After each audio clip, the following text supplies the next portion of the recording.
Hi മക്കളെ, നമസ്കാരം. സ്മിത ടീച്ചറാണ്. +1 ഫിസിക്സ് എക്സാമിനെ സംബന്ധിച്ച് ഒരുപാട് ആശങ്കകൾ എല്ലാവർക്കും ഉണ്ടെന്നറിയാം. അതെല്ലാം മാറ്റി ആത്മവിശ്വാസത്തോടു കൂടി നിങ്ങളെ പരീക്ഷ അഭിമുഖീകരിക്കുന്നതിന് തയ്യാറാക്കുന്നതിന് വേണ്ടി പരമാവധി മാർക്ക് നേടിത്തരാനുള്ള സഹായം ചെയ്തു തരുന്നതിന് വേണ്ടി ഉള്ള അടിപൊളി പാക്കേജുമായിട്ടാണ് ടീച്ചർ ഇന്ന് വന്നിരിക്കുന്നത്. ഫോക്കസ് ഏരിയ ടോപ്പിക്കുകളിൽ നിന്ന് മുൻ വർഷങ്ങളിൽ ചോദിച്ചിട്ടുള്ള ചോദ്യോത്തരങ്ങളാണ് ഇന്നത്തെ ക്ലാസ്സിൽ പറഞ്ഞു തരുന്നത്. അവ കൂടാതെ എന്തൊക്കെയാണ് റെഫർ ചെയ്യേണ്ടത് എന്നാണ് ബോർഡിൽ എഴുതിയിരിക്കുന്നത്. നമുക്കറിയാം chapter 3 motion in a straight line. അതില് 3 ഇമ്പോർട്ടന്റ് ഡെറിവേഷൻസ് ഉണ്ട്. Kinematic equations for uniformly accelerated motion. ആ 3 ഡെറിവേഷൻസ് പരീക്ഷയ്ക്ക് ഉറപ്പായും ചോദിക്കും, ഏതെങ്കിലും ചോദിക്കും. പിന്നെ chapter 4 motion in a plane. അതില് പ്രൊജക്ടൈൽ മോഷനിലെ maximum height, horizontal range, time of flight, ആ 3 ഡെറിവേഷൻസ് ഇമ്പോർട്ടന്റ് ആണ്. അതുപോലെ ചാപ്റ്റർ 8 ഗ്രാവിറ്റേഷൻ എന്ന ചാപ്റ്ററിലെ variation of acceleration due to gravity with height and depth 2 derivations ഉണ്ട്. അങ്ങനെ മൊത്തത്തിൽ 8 ഡെറിവേഷൻസ് കൂടി ഇന്നത്തെ ക്ലാസ്സിന് പുറമെ റെഫർ ചെയ്യണം. ഫോക്കസ് ഏരിയ ടോപ്പിക്സുകളുടെ അപ്ഡേഷൻസ് തുടർന്നും പ്രതീക്ഷിക്കാം. കുറെ ക്ലാസ്സുകൾ ഞാൻ നൽകിയിട്ടുണ്ട്. +1 ഫോക്കസ് ഏരിയ ടോപ്പിക്സ് എന്നുള്ള പ്ലേലിസ്റ്റ് റെഫർ ചെയ്യണം കാണാത്തവര്. ഈ ക്ലാസ്സും അതുപോലെ ഇപ്പൊ പറഞ്ഞ 8 ഡെറിവേഷൻസും കൂടി നന്നായിട്ട് മനസ്സിലാക്കി കഴിഞ്ഞാൽ തീർച്ചയായിട്ടും നിങ്ങൾക്ക് പരീക്ഷയ്ക്ക് ഫുൾ മാർക്ക് കിട്ടും എന്ന് ഞാൻ ഉറപ്പു തരുന്നു. എല്ലാവർക്കും ക്ലാസ്സിലേക്ക് സ്വാഗതം. ആദ്യത്തെ ചോദ്യം മാച്ച് ദ ഫോളോയിങ് ആണ്. ഫസ്റ്റ് കോളത്തിൽ 4 കാര്യങ്ങൾ തന്നിരിക്കുന്നത് equation of continuity, Pascal's law, Newton's law, Boyle's law ഇവയാണ്. ഇക്വേഷൻ ഓഫ് കണ്ടിന്യൂറ്റി നമുക്കറിയാം. ഒരു continuous flow of liquid consider ചെയ്യുമ്പോൾ ഏരിയ കുറവാണെങ്കിൽ വെലോസിറ്റി കൂടുതലായിരിക്കും, അല്ലെങ്കിൽ area into velocity equal to a constant. അതാണ് ഇക്വേഷൻ ഓഫ് കണ്ടിന്യൂറ്റി. മാച്ച് ആവുന്ന statement A1 U1 equal to A2 U2 ആണ്. രണ്ടാമത്തത് പാസ്കൽസ് ലോ ആണ്. അതും നമുക്കറിയാവുന്നതാണ്. ഫ്ലൂയിഡിന്റെ ഏതെങ്കിലും ഒരു ഭാഗത്ത് അനുഭവപ്പെടുന്ന ഫോഴ്സ് തുല്യമായിട്ട് എല്ലായിടത്തേക്കും ഇമ്പാർട്ട് ചെയ്യപ്പെടും എന്ന് പറയുന്നതാണ് പാസ്കൽസ് ലോ. ഇവിടെ മാത്തമാറ്റിക്കൽ സ്റ്റേറ്റ്മെന്റ് മാച്ച് ചെയ്യുന്നത് തന്നിരിക്കുന്നത് F1/A1 ഈക്വൽ ടു F2/A2 ആണ്.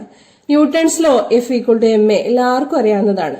Boils law pressure into volume equal to a constant എന്ന് പറയുന്നതാണ്. പ്രഷർ കുറഞ്ഞാൽ വോളിയം കൂടും. പ്രഷറും വോളിയവും ഇൻവേഴ്സ്ലി പ്രൊപ്പോർഷണൽ ആണ്. മാത്തമാറ്റിക്കൽ സ്റ്റേറ്റ്മെന്റ് മാച്ച് ആവുന്നത് P1 V1 ഈക്വൽ ടു P2 V2. ഓക്കെ. തേർഡ് കോളത്തില് ഫസ്റ്റ് കോളത്തിൽ തന്നിരിക്കുന്നതിന്റെ ആപ്ലിക്കേഷൻസ് ആണ് മാച്ച് ചെയ്ത് എഴുതാനുള്ളത്. ഇക്വേഷൻ ഓഫ് കണ്ടിന്യൂറ്റിയുടെ ആപ്ലിക്കേഷൻ ആയിട്ട് ഇവിടെ വന്നിരിക്കുന്നത് ഈ ബെഞ്ചറി മീറ്റർ ആണ്.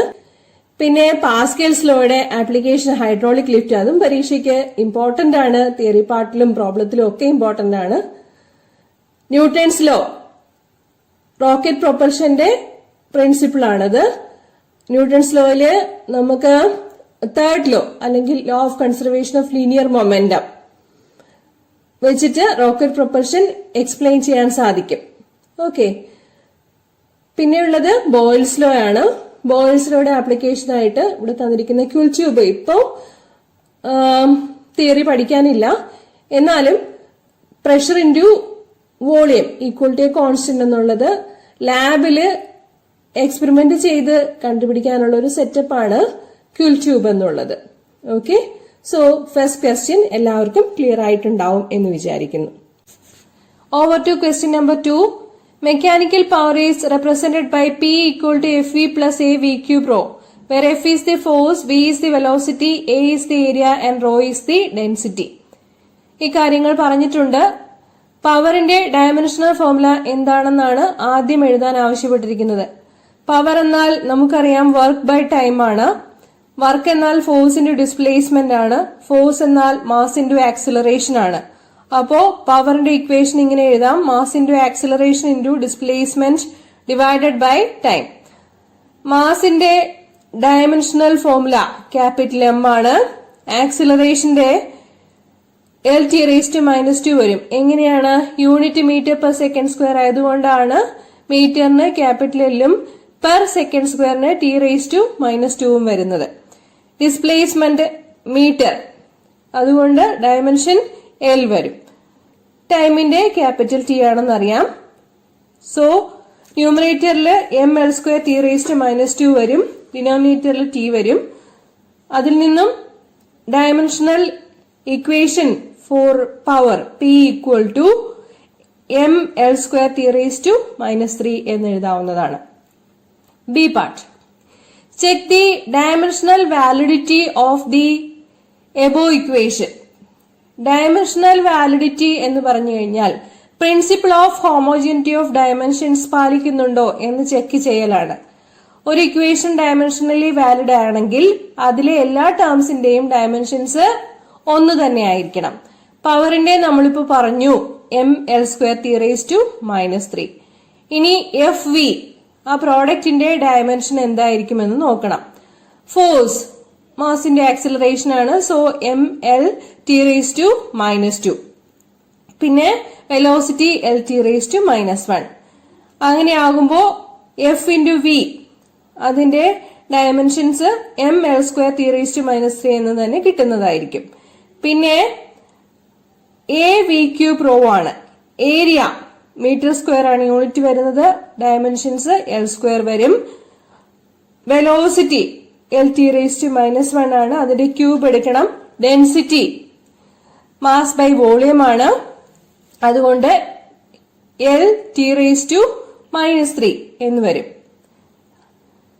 സിംപ്ലിഫൈ ചെയ്യുമ്പോൾ റൈറ്റ് ഹാൻഡ് സൈഡിലെ സെക്കൻഡ് ടേമിന്റെ ഡയമെൻഷൻസും mL² T⁻⁻3 എന്ന് തന്നെ കിട്ടുന്നതായിരിക്കും. പവറിന്റെയും FVയുടെയും AV³ റോവിന്റെയും ഡയമെൻഷൻസ് mL² T⁻⁻3 എന്ന് തന്നെ വരുന്നത് കൊണ്ട് principle of homogeneity of dimensions ഇവിടെ പാലിക്കപ്പെട്ടു കഴിഞ്ഞു. So this equation is dimensionally valid. Question number 2, C part. Which of the following equations can't be obtained by the dimensional method? 4 equations തന്നിട്ടുണ്ട്. Dimensional method വെച്ചിട്ട് നമുക്ക് workout ചെയ്യാൻ പറ്റാത്തത് dimensionless കോൺസ്റ്റന്റ്സും അതുപോലെ നമ്പേഴ്സും വരുന്ന കാര്യങ്ങളാണ്. ഇതില് ആദ്യത്തെ 3 നമ്പേഴ്സിനെ അല്ല സൂചിപ്പിക്കുന്നത്. T equal to K into root of L by G, time period of oscillation of a simple pendulum ആണ്. T equal to 2 pi into root of L by G. K യുടെ വാല്യൂ ഡയമെൻഷണൽ മെത്തേഡ് വെച്ച് കണ്ടുപിടിക്കാൻ പറ്റില്ലെന്നുണ്ടെങ്കിലും ബാക്കിയുള്ള കാര്യങ്ങൾ ഈ ഇക്വേഷനെ സംബന്ധിച്ച് correct ആണ്. അതുകൊണ്ട് ആ equation okay. E equal to KmV². Kinetic എനർജിയുടെ expression K equal to half mv² അല്ലെങ്കിൽ E equal to half mv² എന്നതാണ്. അത് കറക്റ്റ് ആയിട്ടുള്ള ഇക്വേഷൻ ആണ്. മൂന്നാമത്തത് ഫ്ലൂയിഡ് പ്രഷറിന്റെ എക്സ്പ്രഷൻ ആണ്. P equal to h⁻g. h ഹൈറ്റിലാണ് റോ ഡെൻസിറ്റി ഉള്ള ഫ്ലൂയിഡ് ഉള്ളതെങ്കിൽ G acceleration due to gravity ആണെങ്കിൽ fluid pressure P equal to h⁻g. ആ ഇക്വേഷനും കറക്റ്റ് ആണ്. നാലാമത്തെ equation N equal to n0e⁻λt എന്നത് റേഡിയോ ആക്ടിവിറ്റിയിലെ ഒരു ഇക്വേഷൻ ആണ്, നമ്പറിനെയാണ് സൂചിപ്പിക്കുന്നത്.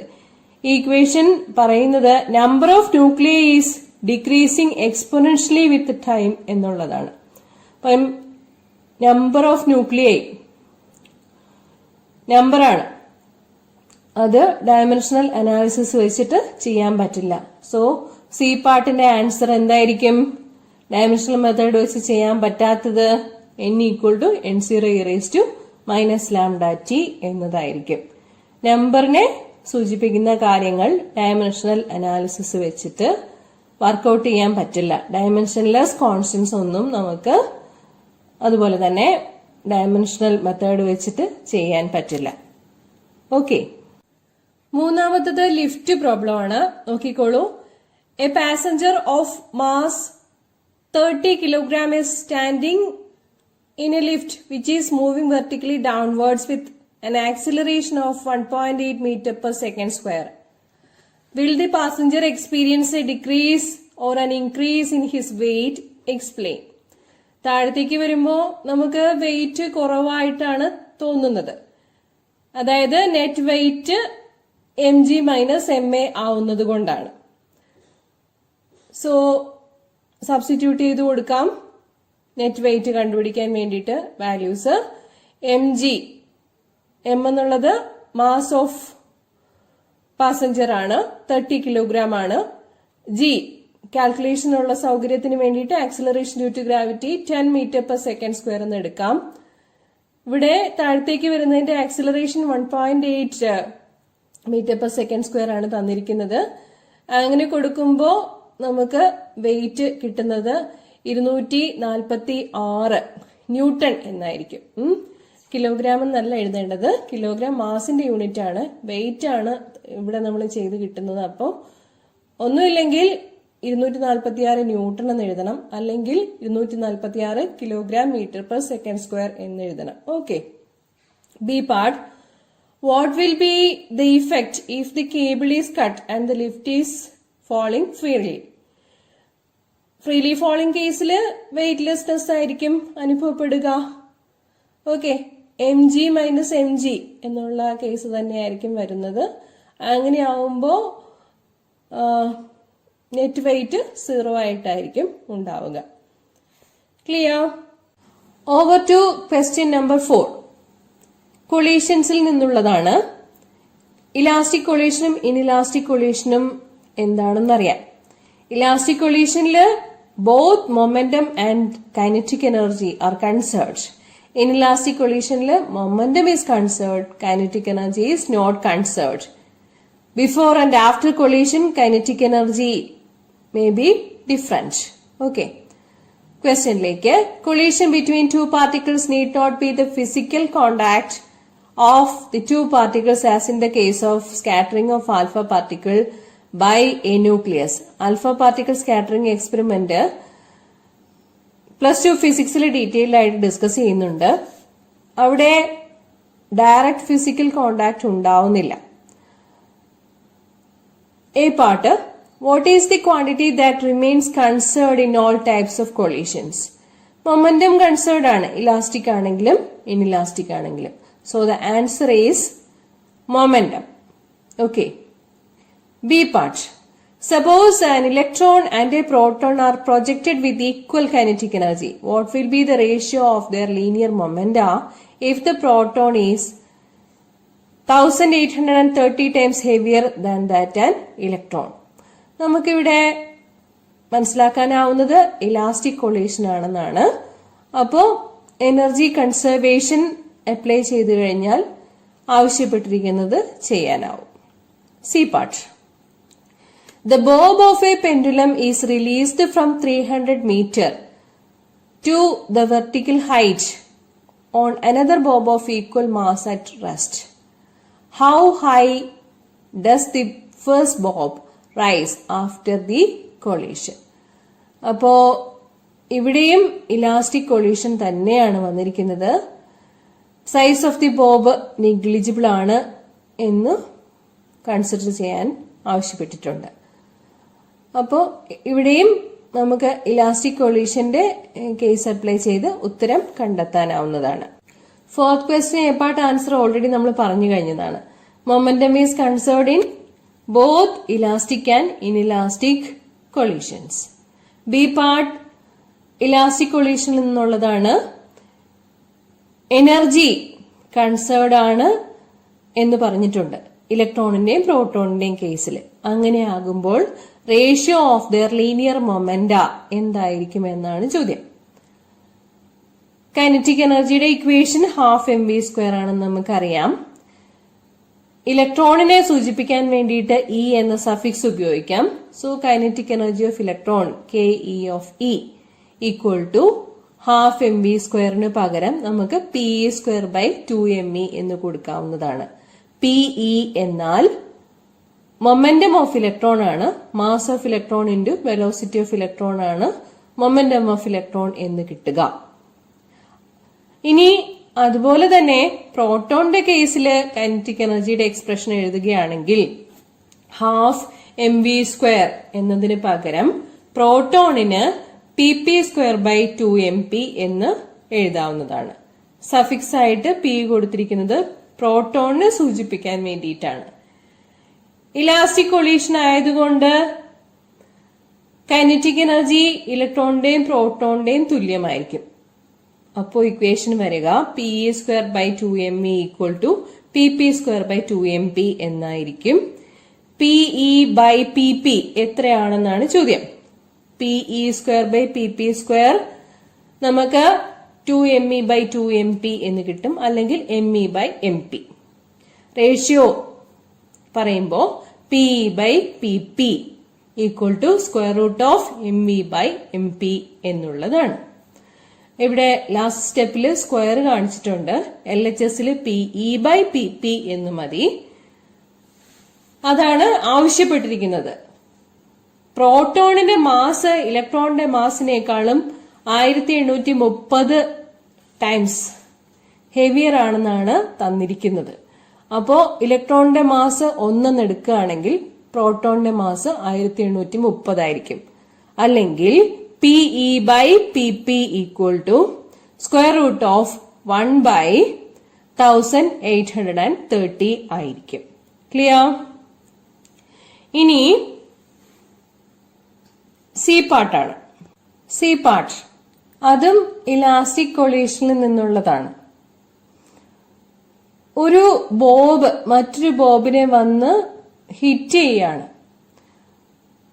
ആദ്യത്തെ ബോബ് 300 മീറ്റർ ഉയരത്തിൽ നിന്നാണ് രണ്ടാമത്തെ ബോബിനെ വന്ന് ഹിറ്റ് ചെയ്യുന്നത്. അങ്ങനെയാണെങ്കിൽ രണ്ടാമത്തെ ബോബ് എത്ര ഹൈറ്റിലേക്ക് ഉയരും എന്നുള്ളതാണ് ചോദ്യം. ഇലാസ്റ്റിക് കൊളീഷൻ ആയതുകൊണ്ട് രണ്ടും സെയിം ഹൈറ്റിലേക്ക് തന്നെയായിരിക്കും ഉയരുക. ആദ്യത്തെ ബോബ് 300 മീറ്റർ ഹൈറ്റിൽ നിന്നാണ് രണ്ടാമത്തെ ബോബിനെ ഹിറ്റ് ചെയ്യുന്നത്. അപ്പോ 300 മീറ്റർ അത് റീബൗൺസ് ചെയ്തു പോകും. അതുപോലെ തന്നെയായിരിക്കും രണ്ടാമത്തെ ബോബിന്റെ കേസിലും വരിക. So this is about elastic collision.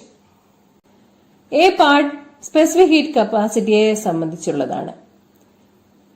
Which among the following possess highest specific heat capacity? Options water, silver, copper, steel. എന്താണ് സ്പെസിഫിക് ഹീറ്റ് കപ്പാസിറ്റി എന്ന് പറഞ്ഞാൽ 1 കിലോഗ്രാം സബ്സ്റ്റൻസിന്റെ ടെമ്പറേച്ചർ 1 യൂണിറ്റ് ഉയർത്തുന്നതിന് ആവശ്യമായിട്ടുള്ള ഹീറ്റ് എനർജിയാണ് ആ സബ്സ്റ്റൻസിന്റെ specific heat capacity. Water, silver, copper, steel ഇവയിൽ ഏറ്റവും കൂടുതൽ സ്പെസിഫിക് ഹീറ്റ് കപ്പാസിറ്റി ഉള്ളത് വാട്ടറിനാണ്. 1 കിലോഗ്രാം വെള്ളത്തിന്റെ ടെമ്പറേച്ചർ 1 യൂണിറ്റ് ഉയർത്തുന്നതിന് സിൽവറിനേക്കാളും കോപ്പറിനേക്കാളും സ്റ്റീലിനേക്കാളും ഹീറ്റ് എനർജി ആവശ്യമാണ് എന്നാണ് ഈ പറഞ്ഞതിന്റെ അർത്ഥം. B part Newton's law of cooling ആണ് ഡിസ്കസ് ചെയ്യുന്നത്. ഒരു ഹോട്ട് ബോഡിയും കോൾഡ് ബോഡിയും തമ്മിൽ ഹീറ്റ് എക്സ്ചേഞ്ച് ഉണ്ടാവുമെന്ന് നമുക്കറിയാം. എത്ര നേരമാണ് ഹീറ്റ് എക്സ്ചേഞ്ച് ഉണ്ടാവുക? രണ്ടിന്റെയും ടെമ്പറേച്ചർ തുല്യമാവുന്നത് വരെയാണ് ഹീറ്റ് എക്സ്ചേഞ്ച് ഉണ്ടാവുക. ഓക്കെ, സ്റ്റേറ്റ്മെന്റ് ഓർമ്മയുണ്ടാവും എന്ന് കരുതുന്നു. The rate of loss of heat is directly proportional to the difference of temperature between the body and its surroundings. ഇപ്പം ഹോട്ട് ബോഡിയും കോൾഡ് ബോഡിയും ആണെങ്കിൽ രണ്ടിന്റെയും ടെമ്പറേച്ചർ ഈക്വൽ ആയിട്ട് വരുന്നത് വരെ ഹോട്ട് ബോഡിയിൽ നിന്നും കോൾഡ് ബോഡിയിലേക്ക് ഹീറ്റ് പ്രവഹിച്ചു കൊണ്ടിരിക്കും എന്നാണ് ന്യൂട്ടൺസ് ലോ ഓഫ് കൂളിംഗ് മനസ്സിലാക്കി തരുന്നത്. ചോദ്യം ഇതാണ്. റെസ്റ്റോറന്റിലെ ഒരു സുഹൃത്തുമായിട്ട് വെയിറ്റ് ചെയ്യുകയാണെന്ന് വിചാരിക്കുക. കോഫി ഓർഡർ ചെയ്തു, സുഹൃത്ത് വന്നു. അപ്പോൾ കോഫിയിൽ ഷുഗർ മിക്സ് ചെയ്യണം. ഷുഗർ നമ്മൾ നേരത്തെ മിക്സ് ചെയ്യുമോ അതോ പിന്നീട് മിക്സ് ചെയ്യുള്ളൂ എന്നാണ് ചോദ്യം. പെട്ടെന്ന് തണുത്തു പോകാതിരിക്കാൻ വേണ്ടിയിട്ട് നേരത്തെ മിക്സ് ചെയ്യണം എന്നാണ് ന്യൂട്ടൺസ് ലോ ഓഫ് കൂളിംഗ് പറയുന്നത്. മിക്സ് ചെയ്ത് കഴിഞ്ഞാൽ rate of loss of heat കുറവായിരിക്കും. Clear? C part. Read the statement given in a book. All thermal conductors are electrical conductors also. Do you agree with this statement? Thermal conductors എല്ലാം നല്ല electrical conductors ആണോ എന്നാണ് ചോദ്യം. അല്ല, അങ്ങനെ നമുക്ക് ഉറപ്പിച്ചു പറയാനൊന്നും പറ്റില്ല. മൈക്കയുടെ കാര്യത്തിലാണെങ്കിൽ അതൊരു നല്ല ഹീറ്റ് കണ്ടക്ടർ ആണ്, പക്ഷെ മൈക്ക ഒരു ഇൻസുലേറ്റർ ആണ്. So mica is a good conductor of heat but not electricity. Over to question number 6. Ramesh observes the motion of an insect in a circle. He finds that it travels 6 revolutions in an anti-clockwise direction for a time of 31.4 seconds. ഇക്കാര്യമാണ് പറഞ്ഞിരിക്കുന്നത്. Circular motion ആണ്. A part, find the angular velocity of the insect. ഇപ്പോ angular മോഷനിലുള്ള rotation മോഷനിലുള്ള ഇൻസെക്റ്റിന്റെ angular velocity എത്രയാണെന്നാണ് ചോദ്യം. അതിന് നമുക്ക് time period അറിയണം. എന്താണ് time period? Time for 1 complete revolution, അതാണ് time period എന്നാൽ. ഇവിടെ പറഞ്ഞിരിക്കുന്നത് 31.4 സെക്കൻഡ്സില് 6 റെവല്യൂഷൻസ് ഉണ്ടെന്നാണ്. അതുകൊണ്ട് ഒരെണ്ണത്തിനെടുക്കുന്ന സമയം എന്നത് 31.4 ഡിവൈഡഡ് ബൈ 6 ആയിരിക്കും. അത്രയും സെക്കൻഡ് ആയിരിക്കും time period. Angular velocity omega എന്ന ഗ്രീക്ക് ആൽഫബറ്റ് വെച്ചിട്ടാണ് സൂചിപ്പിക്കുന്നത്. അതിന്റെ ഇക്വേഷൻ 2π/T എന്നതാണ്. സബ്സ്റ്റിറ്റ്യൂട്ട് ചെയ്ത് കൊടുക്കുമ്പോൾ നമുക്ക് 1.2 റേഡിയൻ പെർ സെക്കൻഡ് എന്ന് കിട്ടും. വാല്യൂസ് കൊടുത്തിരിക്കുന്നത് നോക്കുക.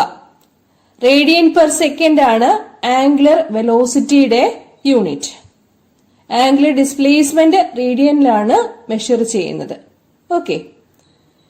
B part.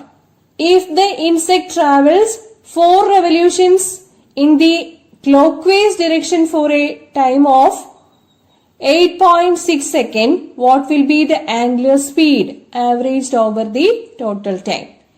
ഇവിടെയും ആവശ്യപ്പെട്ടിരിക്കുന്നത് ആംഗുലർ സ്പീഡ് കണ്ടുപിടിക്കാൻ വേണ്ടിയിട്ടാണ്.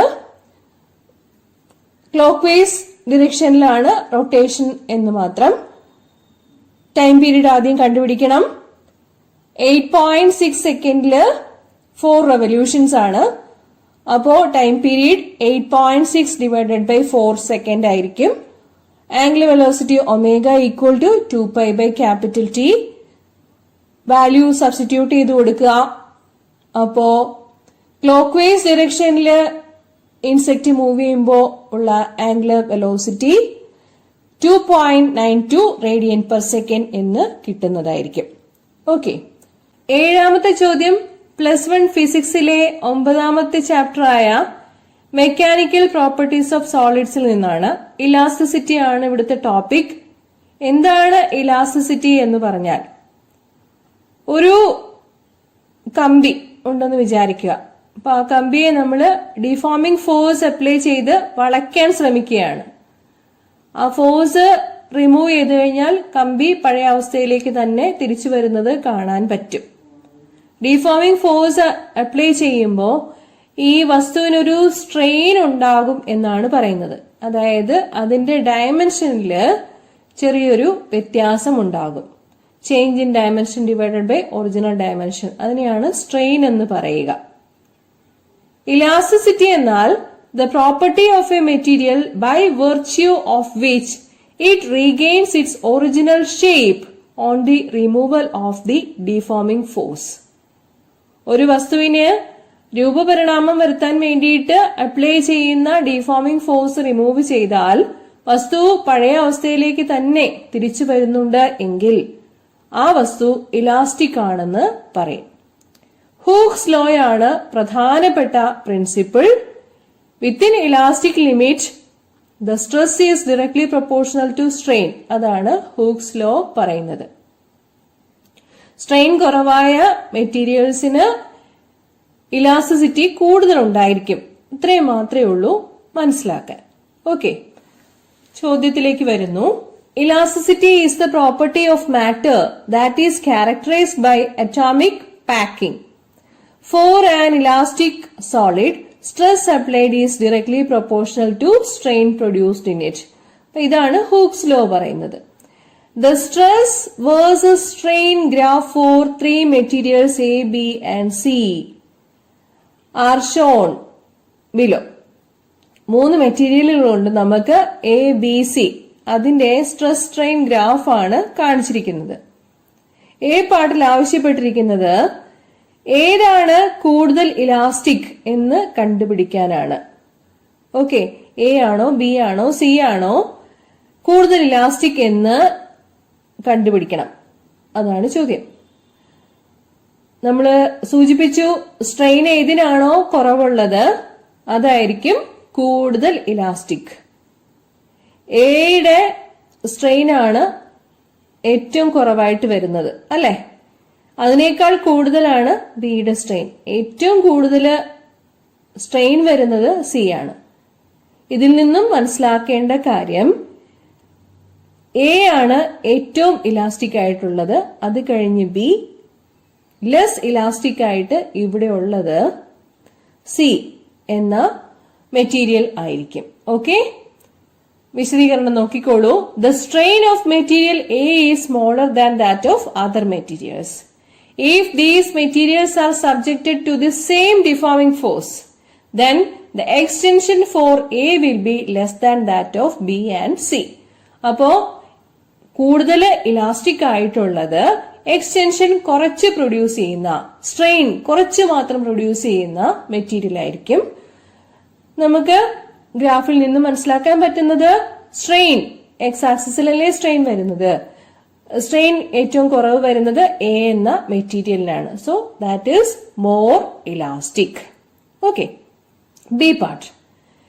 If the bulk modulus of water is 2 into 10 power 9 Newton meter raised to -2, find its compressibility.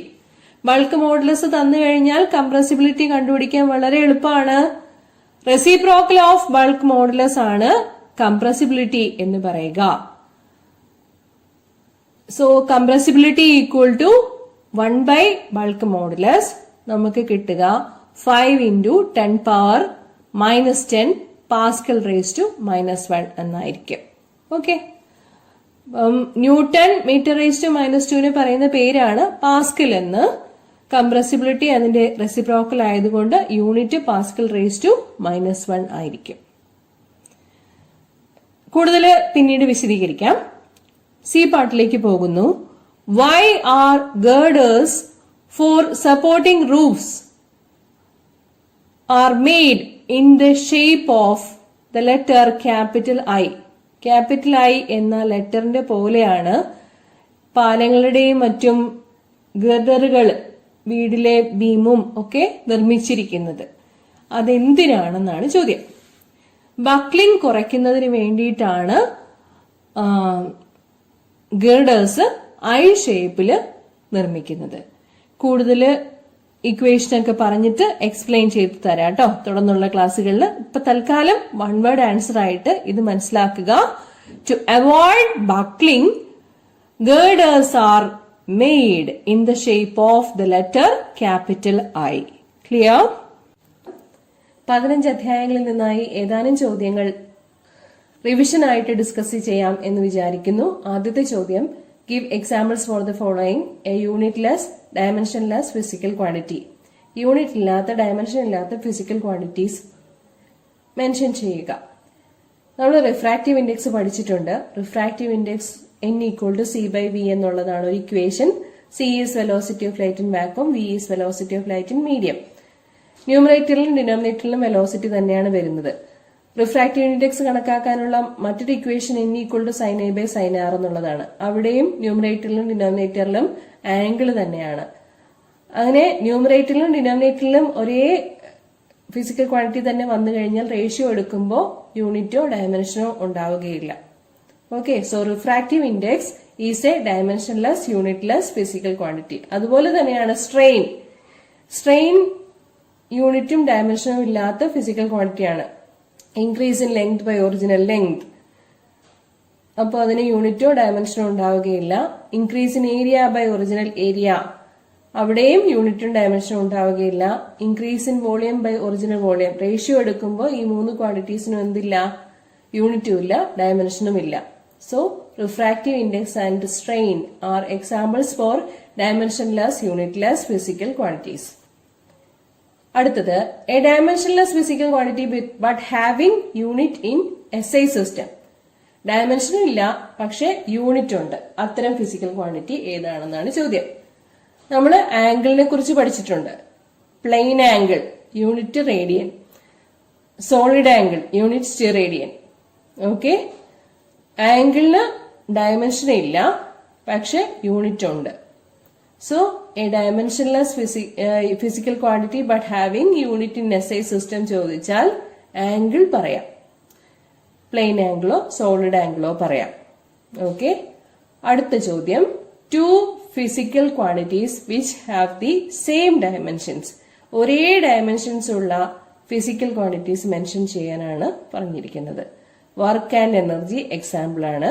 Work എന്നാൽ ഫോഴ്സിന്റെ ഡിസ്പ്ലേസ്മെന്റ് ആണ്. ഫോഴ്സിന്റെ ഡയമെൻഷൻ mLT⁻². മാസിന്റെ ആക്സിലറേഷൻ വരുമ്പോൾ മാസിന് എമ്മും ആക്സിലറേഷന് മീറ്റർ/സെക്കൻഡ്² യൂണിറ്റ് ആവുമ്പോൾ LT⁻²ഉം. സോ ഫോഴ്സിന്റെ ഡയമെൻഷൻ mLT⁻².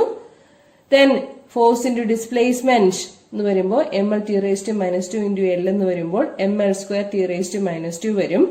അത് തന്നെയാണ് എനർജിക്കും കിട്ടുക, കാരണം എബിലിറ്റി ടു ഡു വർക്ക് ആണ് energy. So work and energy are examples for two physical quantities which have the same dimensions. അതുപോലെ തന്നെയാണ് ഇമ്പൾസ് ആൻഡ് മൊമെന്റം പറഞ്ഞാലും. ഇമ്പൾസ് എന്നാൽ ചേഞ്ച് ഇൻ മൊമെന്റം ആണ്. ഓക്കെ, ഒരു വലിയ ഫോഴ്സ് വളരെ ചെറിയൊരു സമയത്തേക്ക് ആക്ട് ചെയ്യുന്നതിനെയാണ് ഇമ്പൾസീവ് ഫോഴ്സ് എന്ന് പറയുക.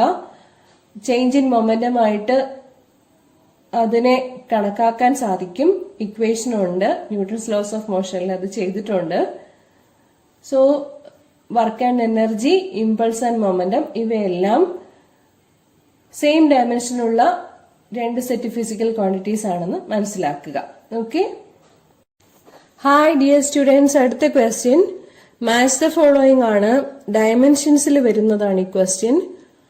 Coefficient of viscosity, gravitational constant, modulus of elasticity. ഇത് മൂന്നും +1 ഫിസിക്സിൽ പഠിച്ചിട്ടുള്ളതാണ്. കോഎഫിഷ്യന്റ് ഓഫ് വിസ്കോസിറ്റി എവിടുന്നാ കിട്ടുക? വിസ്കസ് ഫോഴ്സിന്റെ ഇക്വേഷൻ.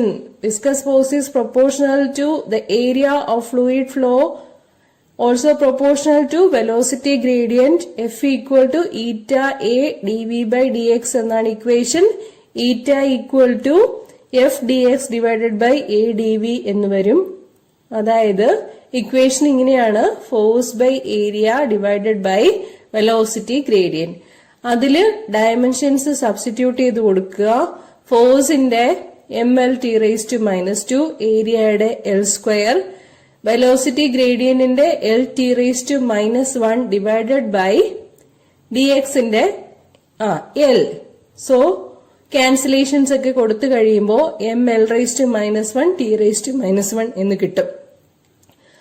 ഓക്കെ, അടുത്തത് ഗ്രാവിറ്റേഷണൽ കോൺസ്റ്റന്റ് ആണ്. 8ാമത്തെ ചാപ്റ്റർ ഗ്രാവിറ്റേഷനിൽ പഠിച്ചിട്ടുണ്ട്. The force of attraction between two masses is directly proportional to the product of their masses and inversely proportional to the square of the distance between them.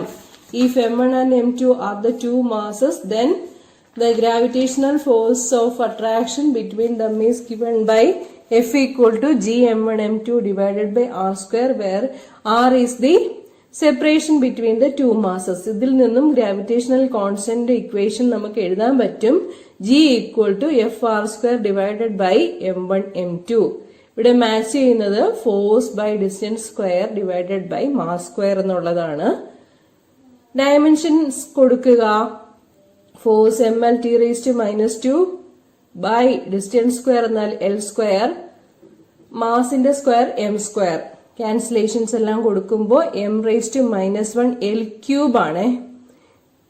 L³ T⁻². Second option കിട്ടും. Okay, ഇവിടെ നമ്മുടെ ക്വസ്റ്റ്യനിൽ പറഞ്ഞിരിക്കുന്ന dimension തന്നെ correct ആണ്. Gravitational constant m⁻⁻1 L³ T⁻². ഇനി modulus of elasticity ആണ്. Modulus of elasticity stress by strain എന്നുള്ളതാണ് ഇക്വേഷൻ. സ്ട്രെസ് എന്നാൽ ഫോഴ്സ് ബൈ ഏരിയയാണ്. സ്ട്രെയിൻ എന്നാൽ increase in dimension divided by original dimension ആണ്. increase in length by original length, increase in area by original area, increase in volume by original volume. ഇങ്ങനെയൊക്കെ strain എടുക്കാൻ പറ്റും. സ്ട്രെയിനിന് dimension ഇല്ല. ആകെപ്പാടെ ഉള്ളത് ഏതായിരിക്കും? Force by area. സ്ട്രെയിൻ എന്നുള്ളത് ഒരു നമ്പർ ആയിട്ടാണ് കിട്ടുക. So equation F by A divided by ആ നമ്പർ. സ്ട്രെയിനിന് കറസ്പോണ്ടിങ് ആയിട്ടാണ് ആ നമ്പർ എന്ന് കൊടുത്തിരിക്കുന്നത്. ഡയമെൻഷൻസ് കൊടുക്കാൻ ഇപ്പൊ എളുപ്പമാണ്. ഫോഴ്സിന്റെ ml(T)-2. ഇപ്പൊ എപ്പോ ചോദിച്ചാലും അറിഞ്ഞിരിക്കേണ്ടതാണ് ഫോഴ്സിന്റെ. Mass into acceleration m into acceleration L(T)-2 metre per second എന്നുള്ള മീറ്റർ പെർ സെക്കൻഡ് സ്ക്വയർ എന്നുള്ള ഡയമെൻഷണൽ ഫോർമുല വെച്ചിട്ട് ml(T)-2 divided by L square. Area എന്നാൽ എൽ സ്ക്വയർ വരും. മീറ്റർ സ്ക്വയർ അല്ലേ യൂണിറ്റ്. അപ്പോ ക്യാൻസലേഷൻസ് എല്ലാം കൊടുത്തു കഴിയുമ്പോൾ ml(1 T)-2 എന്ന് കിട്ടും. Okay, next question. Pick out the odd one in the given pairs. Angular velocity and frequency. കാണുമ്പോൾ തന്നെ ഓടാണെന്ന് തോന്നുന്നില്ലേ? വെലോസിറ്റിയും ഫ്രീക്വൻസി എന്തായാലും ഒരുപോലെ വരില്ലല്ലോ. അപ്പൊ അത് തന്നെയാണ് ഉത്തരം, ആംഗുലർ വെലോസിറ്റി ആൻഡ് ഫ്രീക്വൻസി. ഇനി മറ്റുള്ളത് എങ്ങനെ ശരിയാകും എന്ന് പരിശോധിക്കണം. വർക്ക് ആൻഡ് എനർജി നമ്മൾ തുടക്കത്തിൽ പറഞ്ഞു. വർക്കിന്റെയും എനർജിയുടെയും രണ്ടിന്റെയും യൂണിറ്റും ഡയമെൻഷനും ഒരുപോലെയാണ്. അപ്പൊ അത് ഓടല്ല. പിന്നെ ആംഗിൾ ആൻഡ് സ്ട്രെയിൻ. ആംഗിളും ഡയമെൻഷൻ ഇല്ലാത്തതാണ്, സ്ട്രെയിനും ഡയമെൻഷൻ ഇല്ലാത്തതാണ്. ഡയമെൻഷൻലെസ് ക്വാണ്ടിറ്റീസ് ആണ് ആംഗിളും സ്ട്രെയിനും. പിന്നെ impulse and momentum. Impulse equal to change in momentum എന്നാണ് ഇക്വേഷൻ. അപ്പോ work and energy same dimension, angle and strain dimension ഇല്ലാത്തത്, impulse and momentum same dimension ഉള്ളത്, സെയിം യൂണിറ്റ് ഉള്ളത്. So odd one is angular velocity and frequency. ഇനി 1 light year. 1 light yearന്റെ value ചെയ്ത് പഠിച്ച് കാണാതെ ഓർത്തു വെക്കാൻ പറ്റുന്ന ഒരു വാല്യൂ ആണ്. പ്രകാശം ഒരു വർഷം സഞ്ചരിക്കുന്ന ഡിസ്റ്റൻസ് ആണ് 1 light year എന്ന് പറയുക. വെലോസിറ്റി ഇൻറ്റു ടൈം വെച്ചിട്ട് ഡിസ്റ്റൻസ് കാണാൻ പറ്റും. So velocity 3 × 10⁸ metre per second into ടൈമിനെ സെക്കൻഡിലാക്കണം. ഒരു വർഷത്തിന് സെക്കൻഡിലാക്കുമ്പോൾ 365 × 24 × 60 × 60 അത്രയും ചെയ്യുമ്പോൾ നമുക്ക് കിട്ടുക 9.46 × 10⁻15 മീറ്റർ എന്നായിരിക്കും. സെക്കൻഡും ക്യാൻസൽ ആയി പോകും. ഓക്കെ, നമുക്കൊരു 5 മാർക്കിന്റെ ക്വസ്റ്റ്യൻ ചെയ്താലോ? 3 പാർട്ടുണ്ട് ഇതിന്. ഫസ്റ്റ് പാർട്ട് ഇതാണ്. A ball moves along a circle under the influence of centripetal force. What is the work done by the centripetal force on the ball? Okay, ഒരു ചരടിൽ കെട്ടി ഒരു ബോള് തലയ്ക്ക് ചുറ്റും കറക്കുന്ന കേസ് കൺസിഡർ ചെയ്യുക. Okay, centripetal force towards the centre of the circle ആണ്. Displacement tangential ആയിട്ടാണ്. സോ ഫോഴ്സിന് ഡിസ്പ്ലേസ്മെന്റിനും ഇടയ്ക്കുള്ള ആംഗിൾ 90 ഡിഗ്രി ആണ്. കോസ് 90 0 ആണ്. Work is F dot S, F S cos theta. Cos 90 0 ആയതുകൊണ്ട് വർക്ക് 0 കിട്ടും. So the work done by the centripetal force on the ball is 0. Second question. An arrow shot from a bow has kinetic energy. How does it get this kinetic energy? Okay. വില്ലിൽ നിന്നും അമ്പ് തൊടുക്കുമ്പോൾ അമ്പിന് kinetic energy കിട്ടുന്നു. അല്ലെങ്കിൽ അമ്പ് move ചെയ്യുന്നു. Kinetic energy ഉള്ളത് കൊണ്ടാണ് അത് move ചെയ്യുന്നത്. എങ്ങനെയാണ് ഈ കൈനറ്റിക് എനർജി കിട്ടുന്നത് എന്നാണ് ചോദ്യം. വില്ല് കൊലയ്ക്കാൻ വേണ്ടിയിട്ട് വില്ലിലെ സ്ട്രിങ് വലിച്ചു പിടിക്കുമ്പോൾ നമ്മുടെ മെക്കാനിക്കൽ എനർജി പൊട്ടൻഷ്യൽ എനർജി ആയിട്ട് സ്ട്രിങ്ങിൽ സ്റ്റോർ ചെയ്യപ്പെടുകയാണ് ചെയ്യുന്നത്. അത് വലിച്ചങ്ങ് തൊടുത്ത് വിടുമ്പോൾ സ്ട്രിങ്ങിൽ സ്റ്റോർ ചെയ്തിരിക്കുന്ന പൊട്ടൻഷ്യൽ എനർജി കൈനറ്റിക് എനർജി ആയിട്ട് ട്രാൻസ്ഫർ ചെയ്യപ്പെടുന്നു. Okay, when we pull the string of the bow, our mechanical energy is transferred to the string as potential energy.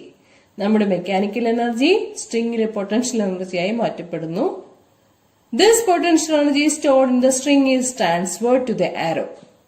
Potential energy kinetic energy conversion നടക്കുന്നു എപ്പോ? അമ്പ് തൊടുത്തു വിടുമ്പോ സ്ട്രിംഗിൽ നിന്നും potential energy അമ്പിലേക്ക് kinetic energy ആയിട്ട് transfer ചെയ്യപ്പെടുന്നു. Okay, third part question നോക്കാം. 3 മാർക്കിന്റെ question ആണ്, വളരെ ഇമ്പോർട്ടന്റ് ആണ്, എല്ലാ ക്വസ്റ്റ്യനും പരീക്ഷയ്ക്കും ചോദിക്കുന്നതാണ്. Show that the total mechanical energy of a freely falling body is conserved. ഒരു ഫ്രീലി ഫോളിംഗ് ബോഡി പറഞ്ഞിരിക്കുന്നു. ഡയഗ്രാം ശ്രദ്ധിക്കുക. h ഹൈറ്റില് ഒരു ബോഡിയെ കൺസിഡർ ചെയ്യാണ്, ഒരു കല്ല് താഴത്തേക്ക് ഇടുകയാണെന്ന് വിചാരിച്ചോളൂ. ഓക്കെ, അപ്പോ h ഹൈറ്റില് ആ പോയിന്റ് എ എന്ന് കൺസിഡർ ചെയ്യാം. താഴെ വീഴുമ്പോഴുള്ള പോയിന്റ് സി എന്ന് എടുക്കാം. ഇൻ ബിറ്റ്വീൻ ഉള്ളൊരു പോയിന്റ് ആണ് ബി. അതായത് മുകളിൽ നിന്നും എക്സ് ഡിസ്പ്ലേസ്മെന്റ് ഉണ്ടായതിനു ശേഷമുള്ള പോയിന്റ് ആണ് ബി. ഓക്കെ, ബി എന്ന് പറയുന്ന പോയിന്റില് ആ ബോഡി അല്ലെങ്കിൽ കല്ല് h-x ഹൈറ്റിലാണ്. ഓക്കെ, സോ ബി എന്ന് പറയുന്ന പോയിന്റിലെ പൊട്ടൻഷ്യൽ എനർജി mg, ഹൈറ്റിന് പകരം h-x ആണ് വേണ്ടത്. എ ബി സി ഈ 3 പോയിന്റ്സിലെയും പൊട്ടൻഷ്യൽ എനർജിയും കൈനറ്റിക് എനർജിയും കണ്ടുപിടിക്കണം. ടോട്ടൽ എനർജി എന്നാൽ പൊട്ടൻഷ്യൽ എനർജി പ്ലസ് കൈനറ്റിക് എനർജിയാണ്. അതിന്റെ സം ഒരേ വാല്യൂ തന്നെ കിട്ടിക്കഴിഞ്ഞാൽ എന്തായിരിക്കും? Mechanical law of conservation of mechanical energy proved ആണ്. Okay, at the point A വസ്തു താഴേക്ക് വീണിട്ടില്ല. So total energy is due to potential energy itself. At the point A, the potential energy is mgh because it is at a height h.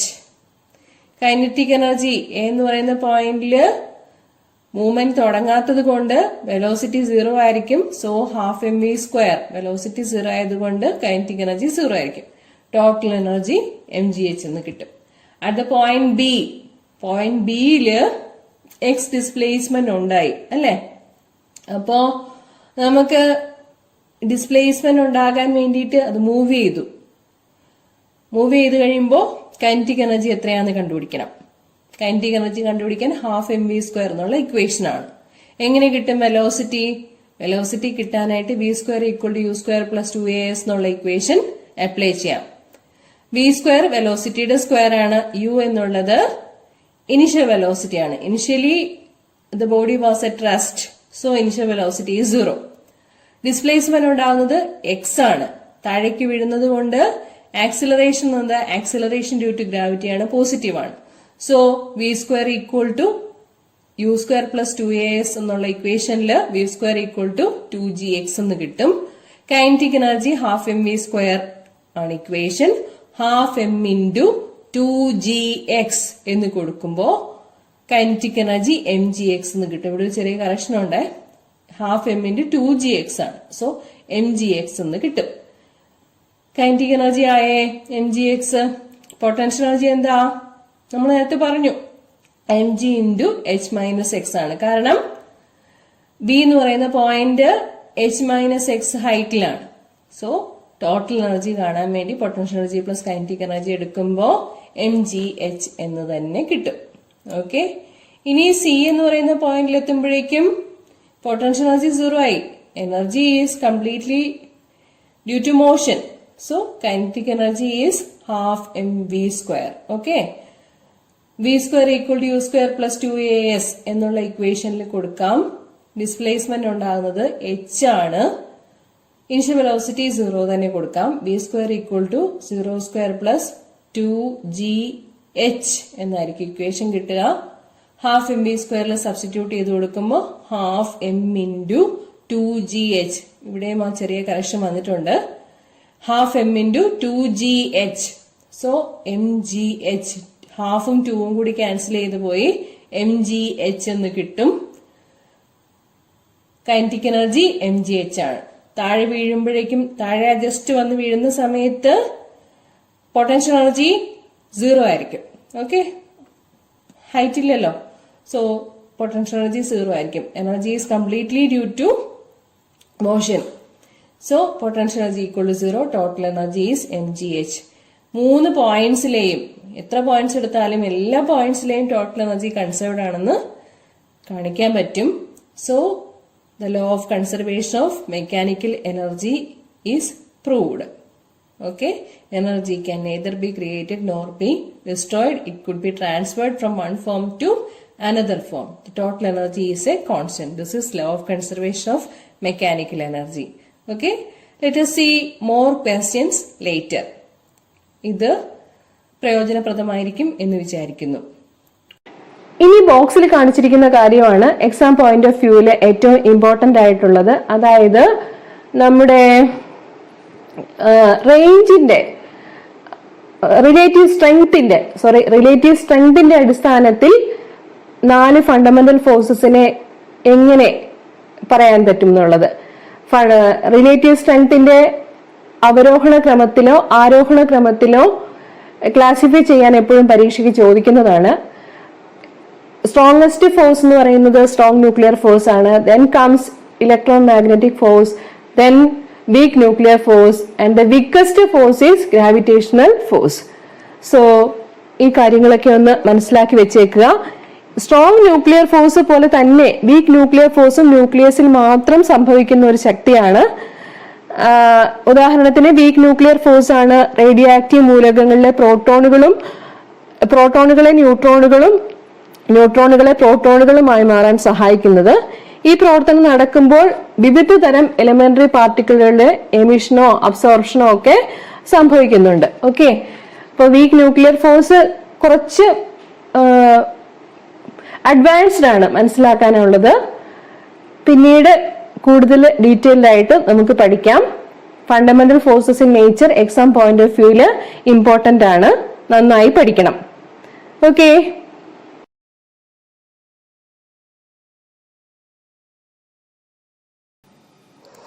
Physical world എന്ന ചാപ്റ്ററിലെ ഏതാനും multiple choice questions നോക്കാം. Multiple choice questions ആണ് പലപ്പോഴും എക്സാമിന് വരാറുള്ളത്. ഈ ഭാഗത്ത് നിന്ന് first question, what is the scientific principle behind computers? First option digital logic, second total internal reflection, third superconductivity, fourth Bernoulli's principle. Digital logic ആണല്ലേ, അപ്പൊ നമുക്ക് അത് മാർക്ക് ചെയ്യാം, ഡിജിറ്റൽ ലോജിക് എന്ന്. ഇനി force of attraction, mutual attraction between any two objects by virtue of masses, ഏതാണ്? Gravitational force ആണ്. അടുത്ത question, the force which binds the protons and neutrons in a nucleus. Strong nuclear force explain ചെയ്തിരുന്നു. ആ option കൊടുത്തു നോക്കി, തെറ്റാണെങ്കിൽ നമുക്ക് പിന്നീട് മാറ്റി കൊടുക്കാമേ. Which of the following relates the working of an aeroplane? Working of an aeroplane എന്ന് പറയുന്നത് ബെർണോളിസ് പ്രിൻസിപ്പിൾ ആണ്. നമുക്ക് ഫ്ലൂയിഡ്സിൽ ഡീറ്റെയിൽഡ് ആയിട്ട് ബെർണോളിസ് പ്രിൻസിപ്പിൾ പഠിക്കാനുണ്ട്. എന്താണ് ബെർണോളിസ് പ്രിൻസിപ്പിൾ? നമ്മുടെ എയ്റോപ്ലെയിനിന്റെ വിങ്സ് ഇല്ലേ, അതിനൊരു പ്രത്യേകതരം ഷേപ്പാണ് അല്ലെ. ഇങ്ങനെ ഒരു പ്രത്യേകതരം മൊറം പോലെ ആയിരിക്കണം, ഉയർന്ന് താഴത്തെ ഭാഗം ഫ്ലാറ്റ് ആയിരിക്കും, പിന്നെ മുകളിലത്തെ ഭാഗം ഉയർന്ന് താഴ്ന്ന് ഒരു പ്രത്യേക ഷേപ്പിലാണ്. Okay, when an aeroplane moves forward, the air blown in the form of streamlines over the wings of an aeroplane. Streamline ഫ്ലോവും ടർബുലന്റ് ഫ്ലോവും എന്താണെന്നൊക്കെ ഡീറ്റെയിൽഡ് ആയിട്ട് മനസ്സിലാക്കണമെന്നുണ്ട്. ഇപ്പൊ തൽക്കാലം ഇത്രയും മനസ്സിലാക്കുക, എയ്റോപ്ലെയിൻ എങ്ങനെയാണ് മൂവ് ചെയ്യുന്നത്. As the upper surface of the wing is more curved than the lower surface, the speed of air above the wings is larger than the speed of air below the wings. അപ്പോൾ ഈ aeroplane move ചെയ്തുകൊണ്ടിരിക്കുമ്പോഴേ മുകളിലത്തെ ഭാഗത്തിലെ വിങ്സിന്റെ മുകളിലുള്ള എയറിന്റെ velocity വളരെ കൂടുതലായിരിക്കും, താഴത്തെ ഭാഗത്തെ എയറിന്റെ velocity വളരെ കുറവായിരിക്കും. അങ്ങനെ വരുമ്പോൾ the pressure above the wings becomes less than the pressure below the rings. Wings, മുകളിലത്തെ പ്രഷർ കുറവായിരിക്കും, താഴത്തെ പ്രഷർ കൂടുതലായിരിക്കും. അങ്ങനെ ഒരു ഡിഫറൻസ് ഇൻ പ്രഷർ രൂപീകരിക്കപ്പെടും.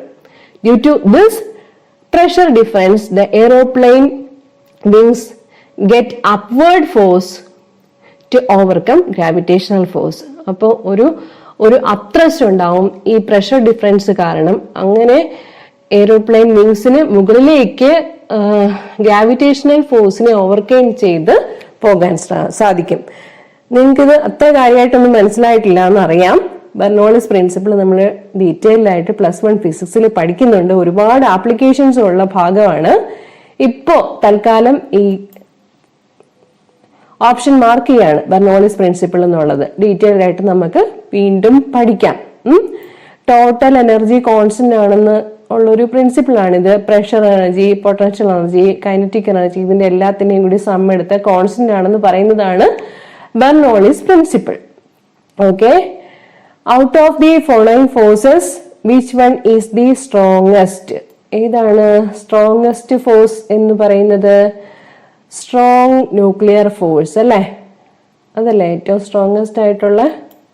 ഓക്കെ, ഇനി arrange the fundamental forces in nature on the basis of their relative strength in ascending order. ഏറ്റവും week force ഏതായിരുന്നു? Gravitational force.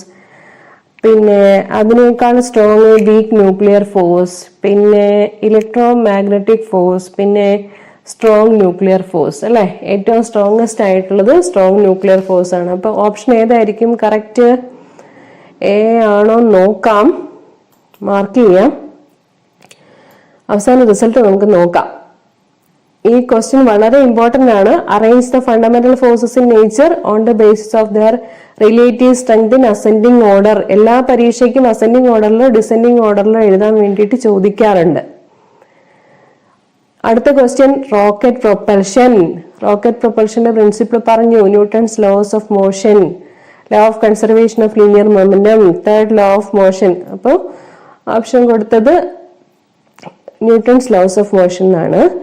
ഇനി the process of splitting of a heavy nucleus into two is known as nuclear fission അല്ലേ? അടുത്തത് universal law of gravitation is discovered by Isaac Newton. ഒരു question കൂടി പറയാം. Gravitational force is always attractive ഇല്ലേ? Charge ഒന്നും ഇല്ലല്ലോ അട്രാക്ഷനും repulsion പറയാൻ വേണ്ടിയിട്ട്. So it is always attractive. 10 ക്വസ്റ്റ്യന്റെ ആൻസേഴ്സ് നമ്മൾ മാർക്ക് ചെയ്തു. റിസൾട്ട് എങ്ങനെയാണെന്ന് നോക്കാം. കണ്ടോ, 10 on 10 കിട്ടി. സോ ഈ ക്വസ്റ്റ്യൻസ് ഒക്കെ ഒന്ന് റിപ്പീറ്റ് ചെയ്ത് പഠിച്ചോളൂ. മിക്കവാറും കുട്ടികൾ ഏറ്റവും ടഫ് ആണെന്ന് പറഞ്ഞു കേട്ടിട്ടുള്ള ഒരു ചാപ്റ്റർ ആണ് 7ാമത്തെ system of particles and rotational motion. അതിന്റെ ഫോക്കസ് ഏരിയ ക്ലാസ് നേരത്തെ തന്നിട്ടുണ്ട്. ഒന്ന് റെഫർ ചെയ്താൽ ക്വസ്റ്റ്യൻസ് ആൻസർ ചെയ്യാൻ എളുപ്പമായിരിക്കും. റൊട്ടേഷണൽ മോഷനിലെ ഫോക്കസ് ഏരിയ ടോപ്പിക്സിൽ നിന്നും ഏതാനും മോഡൽ ക്വസ്റ്റ്യൻസ് ആൻഡ് ആൻസേഴ്സ് ആണ് നമ്മൾ ഇനി കാണാൻ പോകുന്നത്. അതാണ് kinetic energy of rolling motion. Roll ചെയ്യുന്നൊരു ബോഡിയാണ് ഇവിടെ കാണിച്ചിരിക്കുന്നത്. റോളിംഗ് ബോഡിയെ സംബന്ധിച്ചിടത്തോളം അതിന് ട്രാൻസ്ലേഷണൽ കൈനറ്റിക് എനർജിയും റൊട്ടേഷണൽ കൈനറ്റിക് എനർജിയും ഉണ്ട്. മൂവ് ചെയ്ത് കഴിഞ്ഞാൽ കിട്ടുന്ന എനർജിയാണ് കൈനറ്റിക് എനർജി എന്ന് നമുക്കറിയാം. ട്രാൻസ്ലേഷണൽ കൈനറ്റിക് എനർജിയും അതുപോലെ റൊട്ടേഷണൽ കൈനറ്റിക് എനർജിയും. ട്രാൻസ്ലേഷണൽ മോഷനും റൊട്ടേഷണൽ മോഷനും എന്താണെന്നൊക്കെ മുൻ ക്ലാസ്സുകളിൽ എക്സ്പ്ലെയിൻ ചെയ്തിട്ടുണ്ട്. അതൊന്ന് നോക്കണം സംശയമുള്ളവര്. കൈനറ്റിക് എനർജിയുടെ expression kinetic energy of a rolling body equal to rotational kinetic energy plus translational kinetic energy. Rotational kinetic energy half I omega square ആണ്, where I is the rotational inertia, മാസിന്റെ സ്ഥാനത്ത് വരുന്നത്. വെലോസിറ്റിയുടെ സ്ഥാനത്ത് റൊട്ടേഷണൽ മോഷനിലെ angular velocity ഒമേഗയാണ്. Okay, translational kinetic energy നമുക്കറിയാം, half mv². Centre of മാസിന്റെ വെലോസിറ്റിയാണ് എടുക്കുക, അതുകൊണ്ട് ഹാഫ് mvcm² എന്ന് കൊടുക്കും. ഇനി മൊമെന്റ് ഓഫ് ഇനർഷ്യയും റേഡിയസ് ഓഫ് ജൈറേഷനും തമ്മിലുള്ള റിലേഷൻഷിപ്പ് അറിയാം. I equal to mk². Radius of ജൈറേഷനെ കുറിച്ചും ക്ലാസ് എടുത്തിട്ടുണ്ട്. സംശയമുള്ളവര് ആ വീഡിയോ റെഫർ ചെയ്യണം. I equal to mk². Centre of മാസിൽ നിന്നും ആക്സിസ് ഓഫ് റൊട്ടേഷനിലേക്കുള്ള ഡിസ്റ്റൻസിനെയാണ് റേഡിയസ് ഓഫ് ജൈറേഷൻ എന്ന് പറയുക. ഇനി k equal to half I ω² plus half m VCm²ല് വാല്യൂസ് സബ്സ്റ്റിറ്റ്യൂട്ട് ചെയ്ത് കൊടുക്കുക. ഏതിനൊക്കെയുള്ള വാല്യൂസ് സബ്സ്റ്റിറ്റ്യൂട്ട് ചെയ്ത് കൊടുക്കേണ്ടത്? ഐക്ക് പകരം mk² സബ്സ്റ്റിറ്റ്യൂട്ട് ചെയ്ത് കൊടുക്കണം. ഒമേഗയ്ക്ക് പകരം VCm/r സബ്സ്റ്റിറ്റ്യൂട്ട് ചെയ്ത് കൊടുക്കണം. ഓക്കെ, അപ്പോ എക്സ്പ്രഷൻ ഇങ്ങനെയാകും. k equal to half m k² VCm²/r² plus half m VCm². Half m VCm² common ആണ്. പുറത്തെടുത്ത് കഴിയുമ്പോൾ kinetic energy of a rolling ബോഡിയുടെ എക്സ്പ്രഷൻ ഇങ്ങനെയായിരിക്കും കിട്ടുക. Half m VCm² into 1 plus k²/r². Okay, so this is the expression for kinetic energy of a rolling body. Okay. Law of conservation of angular മൊമെന്റത്തിന്റെ മൂന്നാമത്തെ class ആണിന്ന്. 3 class അല്ല, എത്ര class explain ചെയ്താലും ഇനിയും ഒരുപാട് പറയാനുണ്ടാവും. അത്രത്തോളം ഇമ്പോർട്ടന്റ് ആണ്. പ്രോബ്ലത്തിലും അതുപോലെ ആപ്ലിക്കേഷൻ ക്വസ്റ്റ്യൻസിലും ഒക്കെ law of conservation of angular momentum വളരെ ഇമ്പോർട്ടന്റ് ആണ്. നമുക്കൊരു പ്രോബ്ലം ചെയ്യാം. In a hammer throw event, a solid sphere of mass 10 kg is tied to a light 50 cm long chain. A sportsman gives to it a constant moment of 30 Nm for 10 seconds and then throws the sphere. Consider the sphere as a point mass. First part, find the moment of inertia about the axis of rotation. Hammer ത്രോയുടെ കേസാണ് പറഞ്ഞിരിക്കുന്നത്. നമുക്ക് hammer throw എന്താണെന്ന് അറിയാം. അതായത് ഒരു വലിയ sphere ഉണ്ടായിരിക്കും, ഒരു ഹെവി സ്പിയർ. ആ സ്പിയർ ഒരു ടൈറ്റ് ആയിട്ടുള്ള ചെയിനില് കെട്ടിയിട്ടുണ്ടാവും. ആ ചെയിൻ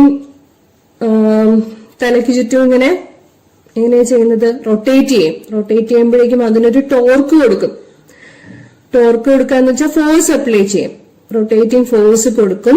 ആ ഫോഴ്സിന്റെ വാല്യൂ തന്നിരിക്കുന്നത് 30 Nm ആണ്. 10 സെക്കൻഡ് ആണ് ഇങ്ങനെ ടോർക്ക് അപ്ലൈ ചെയ്യുന്നത്. ഈ ടോർക്ക് അപ്ലൈ ചെയ്തിട്ട് 10 കിലോഗ്രാം ഉള്ള സ്പിയർ എറിയാണ്. അങ്ങനെയാണെങ്കിൽ അതിന്റെ മൊമെന്റ് ഓഫ് ഇനർഷ്യ എത്രയായിരിക്കും എന്നാണ് ചോദ്യം. നമുക്കറിയാം moment of inertia I equal to mr² എന്നുള്ള ഇക്വേഷൻ അപ്ലൈ ചെയ്യാം. മാസ് 10 കിലോഗ്രാം ആണ്. റേഡിയസ് ചെയിന്റെ നീളമാണ് അല്ലെ. ചെയിന്റെ നീളം 50 സെന്റിമീറ്റർ ആണ്. മീറ്റർ ആക്കുമ്പോൾ 0.5 മീറ്റർ. ഇക്വേഷൻ ശരിയാണ്. ഇവിടെ സബ്സ്റ്റിറ്റ്യൂഷനും ആൻസറും തെറ്റാണ് കേട്ടോ. മാസ് 10 കിലോഗ്രാം കൊടുക്കുക. r 0.5 സ്ക്വയർ വേണേ. r² ആകുമ്പോൾ 0.5 സ്ക്വയർ വേണം. അപ്പോ 2.5 കിലോഗ്രാം മീറ്റർ സ്ക്വയർ ആണ് യൂണിറ്റ്.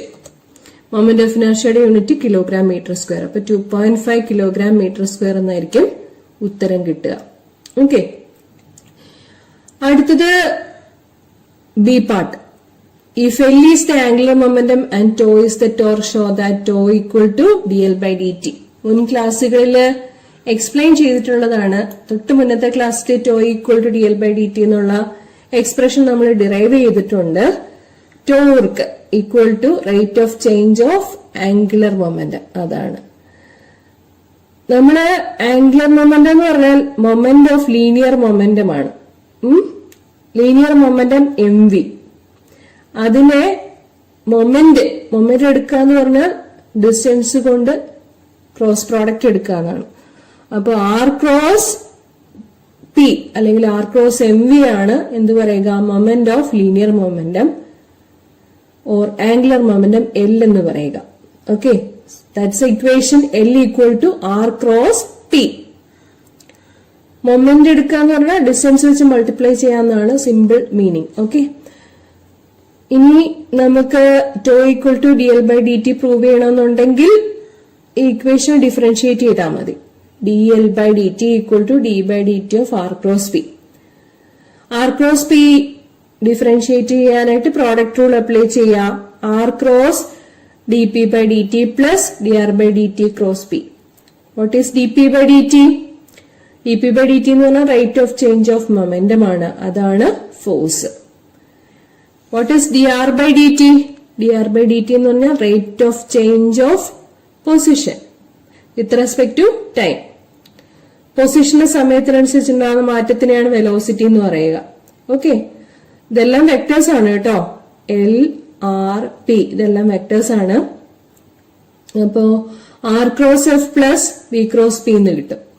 ആർ ക്രോസ് എഫ് കഴിഞ്ഞിട്ട് second term V cross P എന്നുള്ളത്, പി എന്നാൽ M V. V cross M V value 0 ആയിരിക്കും, കാരണം വി ക്രോസ് വി എവിടെ വരും? വെക്ടേഴ്സ് മാസ് സ്കെയിലർ ആണെന്ന് നമുക്കറിയാം. വി ക്രോസ് വി എന്നാൽ 0 ആയിരിക്കും. കാരണം എന്താ? V V sine 0 same vectors അല്ലേ? സെയിം വെക്ടേഴ്സ് അല്ലെങ്കിൽ പാരലൽ വെക്ടേഴ്സ് വരുമ്പോഴേക്കും ഇടയിലുള്ള ആംഗിൾ 0 ആണ്. അപ്പോ വി ക്രോസ് വി എന്ന് പറഞ്ഞാൽ വി വി സൈൻ 0 എന്ന് വരും. അതുകൊണ്ട് ആ ടേം ഇല്ല. So dl/dt equal to R cross F മാത്രമേ വരികയുള്ളൂ. R cross F, what is R cross F? അതാണ് മൊമെന്റ് ഓഫ് ഫോഴ്സ്. ഫോഴ്സിനെ ഡിസ്റ്റൻസ് വെച്ച് ഉള്ള മൊമെന്റ്, അതിനെയാണ് എന്ത് പറയുക? Torque. Rotating effect of force, അതാണ് നമ്മുടെ ഹാമർ ത്രോയുടെ കേസില്ലേ, അതേപോലെ തന്നെ റൊട്ടേറ്റിംഗ് ഇഫക്റ്റ് ഓഫ് ഫോഴ്സിനെയാണ് ടോർക്ക് എന്ന് പറയുക. R cross F is torque. So rate of change of angular momentum is torque എന്നുള്ള ഇക്വേഷൻ നമുക്ക് കിട്ടിക്കഴിഞ്ഞു. Okay, so second part is also clear, I think. Over to the third part. Write an example for the motion in which the angular momentum remains constant. ആംഗുലർ മൊമെന്റത്തിന്റെ application ഒരുപാട് നമ്മൾ discuss ചെയ്തു. ഇനിയും ഒരുപാട് പറയാനുണ്ട്. ഏറ്റവും നല്ലൊരു എക്സാമ്പിൾ എളുപ്പത്തിൽ പറയാൻ പറ്റുന്നത് motion of earth round the sun. Planetary മോഷന്റെ കേസ് എല്ലാം law of conservation of angular momentum ആണ്. എക്സ്റ്റേണൽ ടോർക്ക് ഒന്നും ആക്ട് ചെയ്യുന്നില്ലെങ്കിൽ ആംഗുലർ മൊമെന്റം കൺസേർവ്ഡ് ആയിരിക്കും എന്നുള്ളതാണ്. അതായത് ഒരു ധൂമകേതോ അതുപോലെ എന്തെങ്കിലും ഭൂമിയെക്കാളും മാസീവായിട്ടുള്ള എന്തെങ്കിലും ഒരു സാധനം വന്ന് ഭൂമിയെ ഇടിച്ച് തെറിപ്പിച്ച് കളഞ്ഞില്ലെങ്കിൽ ഭൂമി ഇതുപോലെ തന്നെ സൂര്യന് റിവോൾവ് ചെയ്ത് പോയിക്കൊണ്ടേയിരിക്കും. ഓക്കെ, അതാണ് law of conservation of angular momentum പറയുന്നത്.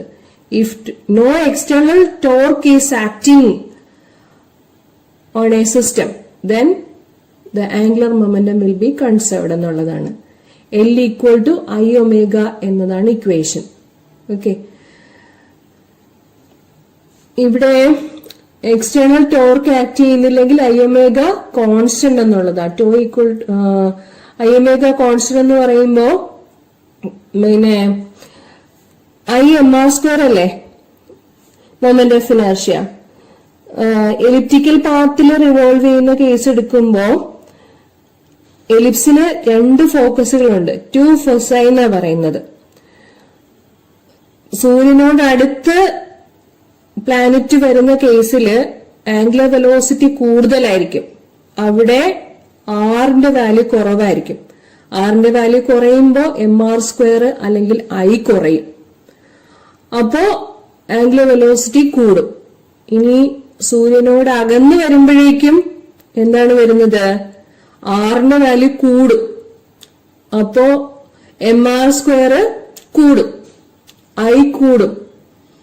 അപ്പോ ആംഗുലർ വെലോസിറ്റി കുറയും. സോ ഈ I ഒമേഗ എന്നുള്ള പ്രോഡക്റ്റ് എപ്പോഴും കോൺസ്റ്റന്റ് ആയിട്ട് മെയിൻറ്റെയിൻ ചെയ്യണം. എന്നാലേ law of conservation of angular momentum ആകുകയുള്ളൂ. ഓക്കെ, എക്സ്റ്റേണൽ ടോർക്കൊന്നും ആക്ട് ചെയ്യുന്നില്ലെങ്കിൽ മൊമെന്റ് ഓഫ് ഇനർഷ്യയുടെയും ആംഗുലർ വെലോസിറ്റിയുടെയും പ്രോഡക്റ്റ് ഒരു കോൺസ്റ്റന്റ് ആയിരിക്കും എന്നാണ് പറയുന്നത്. Okay, so this is the best example for law of conservation of angular momentum. Planetary motion, motion of earth round the sun എന്നോ പ്ലാനറ്ററി മോഷൻ എന്നോ എന്ത് വേണമെങ്കിലും ബെസ്റ്റ് എക്സാമ്പിൾ ആയിട്ട് കൊടുക്കാം. വേറെയും കുറെ എക്സാമ്പിൾസ് നമ്മൾ മുൻ ക്ലാസ്സിൽ എക്സ്പ്ലെയിൻ ചെയ്തിട്ടുണ്ട്. ഒന്ന് റെഫർ ചെയ്യുക. ഡൈവറിന്റെ കേസിൽ റൊട്ടേഷൻ എടുക്കുന്നത്, സോമർസോൾട്ട് അല്ലെങ്കിൽ തലകുത്തി മറിയുന്നതും ഇതൊക്കെ ഐ ഒമേഗ കോൺസ്റ്റന്റ് ആയിട്ട് മെയിൻറ്റെയിൻ ചെയ്യുന്ന എക്സാമ്പിൾ ആണ്. അതുപോലെ പിന്നെന്താ, ഡൈവറിന്റെ കേസ് പറഞ്ഞു. പിന്നെ ടേൺ ടേബിളിൽ വരുന്നത് അതെല്ലാം എക്സാമ്പിൾസ് ആണ്. പിന്നെ മുട്ട റൊട്ടേറ്റ് ചെയ്യുന്ന കേസ്, ഇവിടെ എല്ലാം മൊമെന്റ് ഓഫ് ഇനർഷ്യയും ആംഗുലർ വെലോസിറ്റിയും ആ പ്രോഡക്റ്റ് എടുക്കുമ്പോൾ എപ്പോഴും കോൺസ്റ്റന്റ് ആയിരിക്കും എന്ന് പറയുന്നതാണ്. ഓക്കെ, അടുത്ത problem law of conservation of angular momentum വെച്ചിട്ടുള്ളത് തന്നെയാണ്. നമ്മൾ ഡിസ്കസ് ചെയ്തിട്ടുള്ള കേസാണ്. വളരെ സിമ്പിൾ ആണ്. ക്വസ്റ്റ്യൻ നോക്കുമ്പോൾ മനസ്സിലാവും. Rinya stands at the center of a turntable with her 2 arms outstretched. The table is set rotating with an angular speed of 40 revolutions per minute.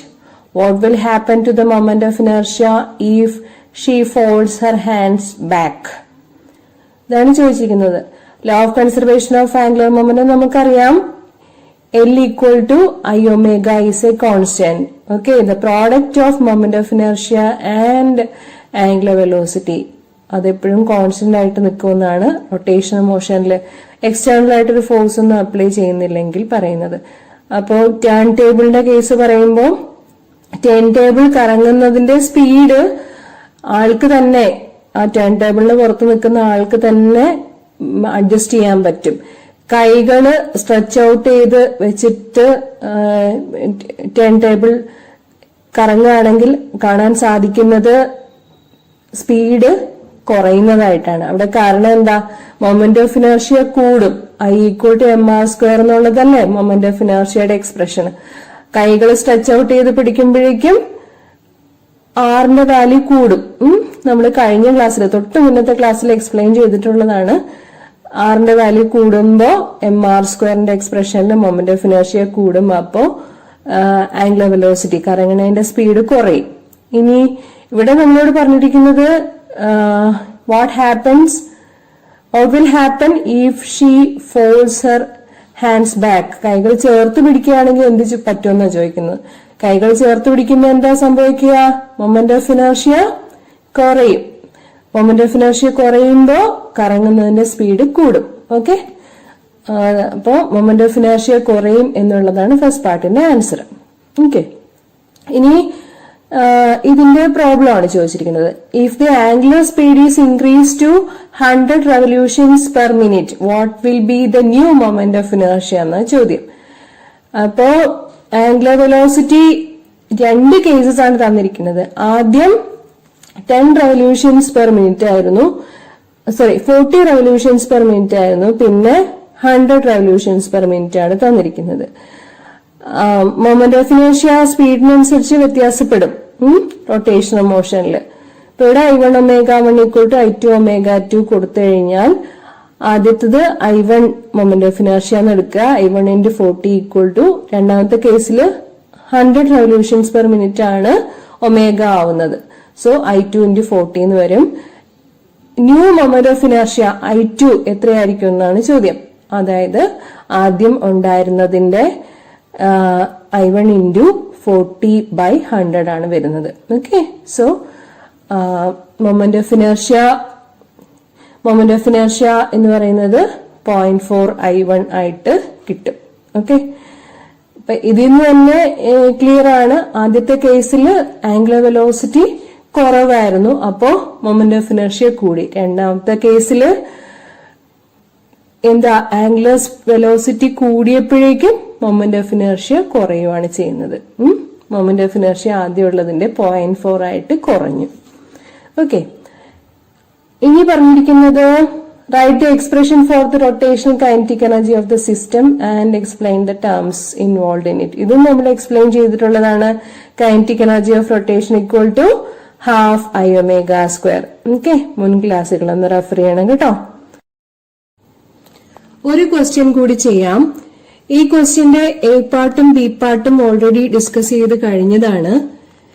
A part എന്ന് വെച്ചാൽ law of conservation of angular മൊമെന്റത്തിലെ planetary motion discuss ചെയ്ത first ക്വസ്റ്റ്യനിൽ പറഞ്ഞിരുന്നു. സൂര്യന് ചുറ്റും ഗ്രഹങ്ങൾ elliptical പാത്തിലാണ് revolve ചെയ്യുന്നത്. അപ്പോ എലിപ്സിന് 2 ഫൊസായി ഉണ്ട്, 2 ഫോക്കസുകളുണ്ട്. സൂര്യനോട് അടുത്ത ഗ്രഹങ്ങൾ വരുമ്പോഴേക്കും പറയുന്നതാണ് ഡിസ്റ്റൻസ് ഓഫ് ക്ലോസസ്റ്റ് അപ്രോച്ച് എന്ന്. അതാണ് പെരിഹിലിയൺ എന്നറിയപ്പെടുന്നത്. ഇപ്പോ അതിന് വളരെ പ്രാധാന്യമുണ്ട്. അതായത് ചൊവ്വ ഭൂമിയോട് ഏറ്റവും അടുത്ത് വരുന്ന സമയമാണിപ്പോ. ഒക്ടോബർ 13, 14, 15 ദിവസങ്ങളിലൊക്കെ ചൊവ്വ ഭൂമിയോട് ഏറ്റവും അടുത്ത് വന്നിരിക്കുന്നത്. അത് പെരിഹിലിയൺ ആണ്. ഇനി 2035 ഇതുപോലെ ഒരു അവസ്ഥ വരുള്ളൂ എന്നാണ് പറയുന്നത്. എന്തായാലും ഇവിടെ നോക്കൂ, ഇപ്പോ പെരിഹിലിയൻ ആവുമ്പോഴേക്കും ആംഗുലർ സ്പീഡ് കൂടുതലായിരിക്കും. പ്ലാനറ്റ്സ് സൂര്യനോട് അടുത്തു വരുന്ന സമയത്ത് ആംഗുലർ സ്പീഡ് കൂടുതലായിരിക്കും. കാരണം R അവിടെ കുറവാണ്. R കുറയുമ്പോ moment of inertia I = mr² കുറയും. mr² I കുറയുമ്പോ ആംഗുലർ വെലോസിറ്റി കൂടും. Because I⍵ constant. അതാണല്ലോ law of conservation of angular momentum പറയുന്നത്. L കോൺസ്റ്റന്റ് ആയിരിക്കണം. So I⍵ is a constant. ഇനി പ്ലാനറ്റ്സ് സൂര്യനിൽ നിന്ന് അകന്നു വരുമ്പോഴേക്കും എങ്ങനെയാ വരിക? അവിടെ ആംഗുലർ സ്പീഡ് കുറയും. ആംഗുലർ സ്പീഡ് കുറയുക എന്ന് പറഞ്ഞു കഴിഞ്ഞാൽ R കൂടുതലാണ്, ഡിസ്റ്റൻസ് കൂടുതലാണ്. അപ്പോൾ mr² കൂടും, I കൂടും. ഓക്കെ, ഇതാണ് ഈ case. When the earth approaches the perihelion, its speed increases. Explain the principle. Principle is nothing but law of conservation of angular momentum. L = I⍵ is a constant. I⍵, I is moment of inertia, which is generally mr². So L = mr²ω is a constant. This is the first part. Second part നമ്മൾ ഇന്നത്തെ ക്ലാസിന്റെ ആദ്യം explain ചെയ്തതാണ്. എന്താ? Kinetic energy of rolling motion. അതാണ് ഈ second part. A body rolls over a horizontal smooth surface without slipping with a translational kinetic energy E. Show that the kinetic energy of the body is E into 1 plus k² by r², where k is the radius of gyration and r is the radius of the body. Using the above relation, find the total kinetic energy of a circular disc എന്നാണ് ചോദിച്ചിരിക്കുന്നത്. Question തന്നതിൽ ഒരു ചെറിയ mistake ഉണ്ട്, പക്ഷെ answer workout ചെയ്തിരിക്കുന്നത് correct തന്നെയാണ്. Total kinetic energy എന്ന് പറഞ്ഞാൽ kinetic energy of translation and kinetic energy of rotation. So half mv² plus half I⍵². I⍵² നമ്മുടെ ഇക്വേഷൻ വരുന്നത് half mv² plus half mk² ω² ആണ് കേട്ടോ. ഇവിടെ ഒരു m വിട്ടുപോയിട്ടുണ്ട്. നേരത്തെ ഈ ക്ലാസിന്റെ തുടക്കത്തില് എക്സ്പ്ലെയിൻ ചെയ്തതാണ്. ആ ഡെറിവേഷൻ ഒന്ന് നോക്കിക്കോളൂ. ഹാഫ് mk² ω², പിന്നെ angular velocity ω = v/r. Okay, v = r⍵ എന്നുള്ള റിലേഷൻ ആണ്.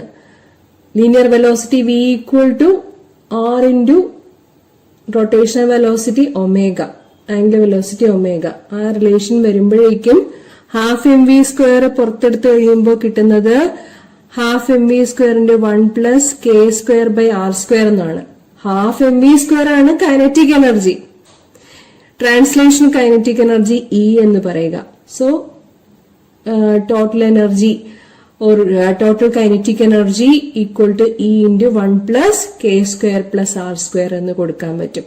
ഓക്കെ, അതാണ് നമ്മുടെ കേസ്. ഇനി എന്താ പറഞ്ഞിരിക്കുന്നത്?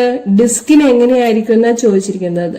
ഡിസ്കിന്റെ കേസില് നമ്മുടെ എക്സ്പ്രഷൻ I = mk² എന്നുള്ളതാണ്. അതില് ഡിസ്കിന്റെ മൊമെന്റ് ഓഫ് ഇനർഷ്യ mr²/2 ആണ്. Okay, so mr²/2 കൊടുക്കുമ്പോഴേക്കും I = mk² ആയിട്ട് I = mr²/2 കമ്പയർ ചെയ്യുക. അപ്പോ എന്താ കിട്ടുക?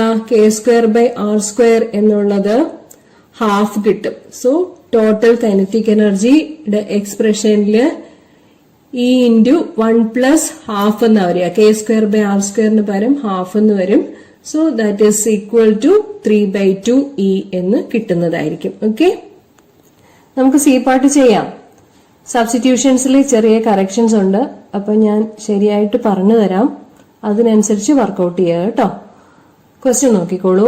A wheel of mass 1000 kilogram, 100 അല്ല 1000 kilogram, and radius 1 meter is rotating at the rate of 420 rpm, revolutions per minute. What is the constant torque required to stop the wheel in 14 rotations, assuming the mass to be concentrated at the rim of the wheel? ഒരു വലിയ വീലാണ്.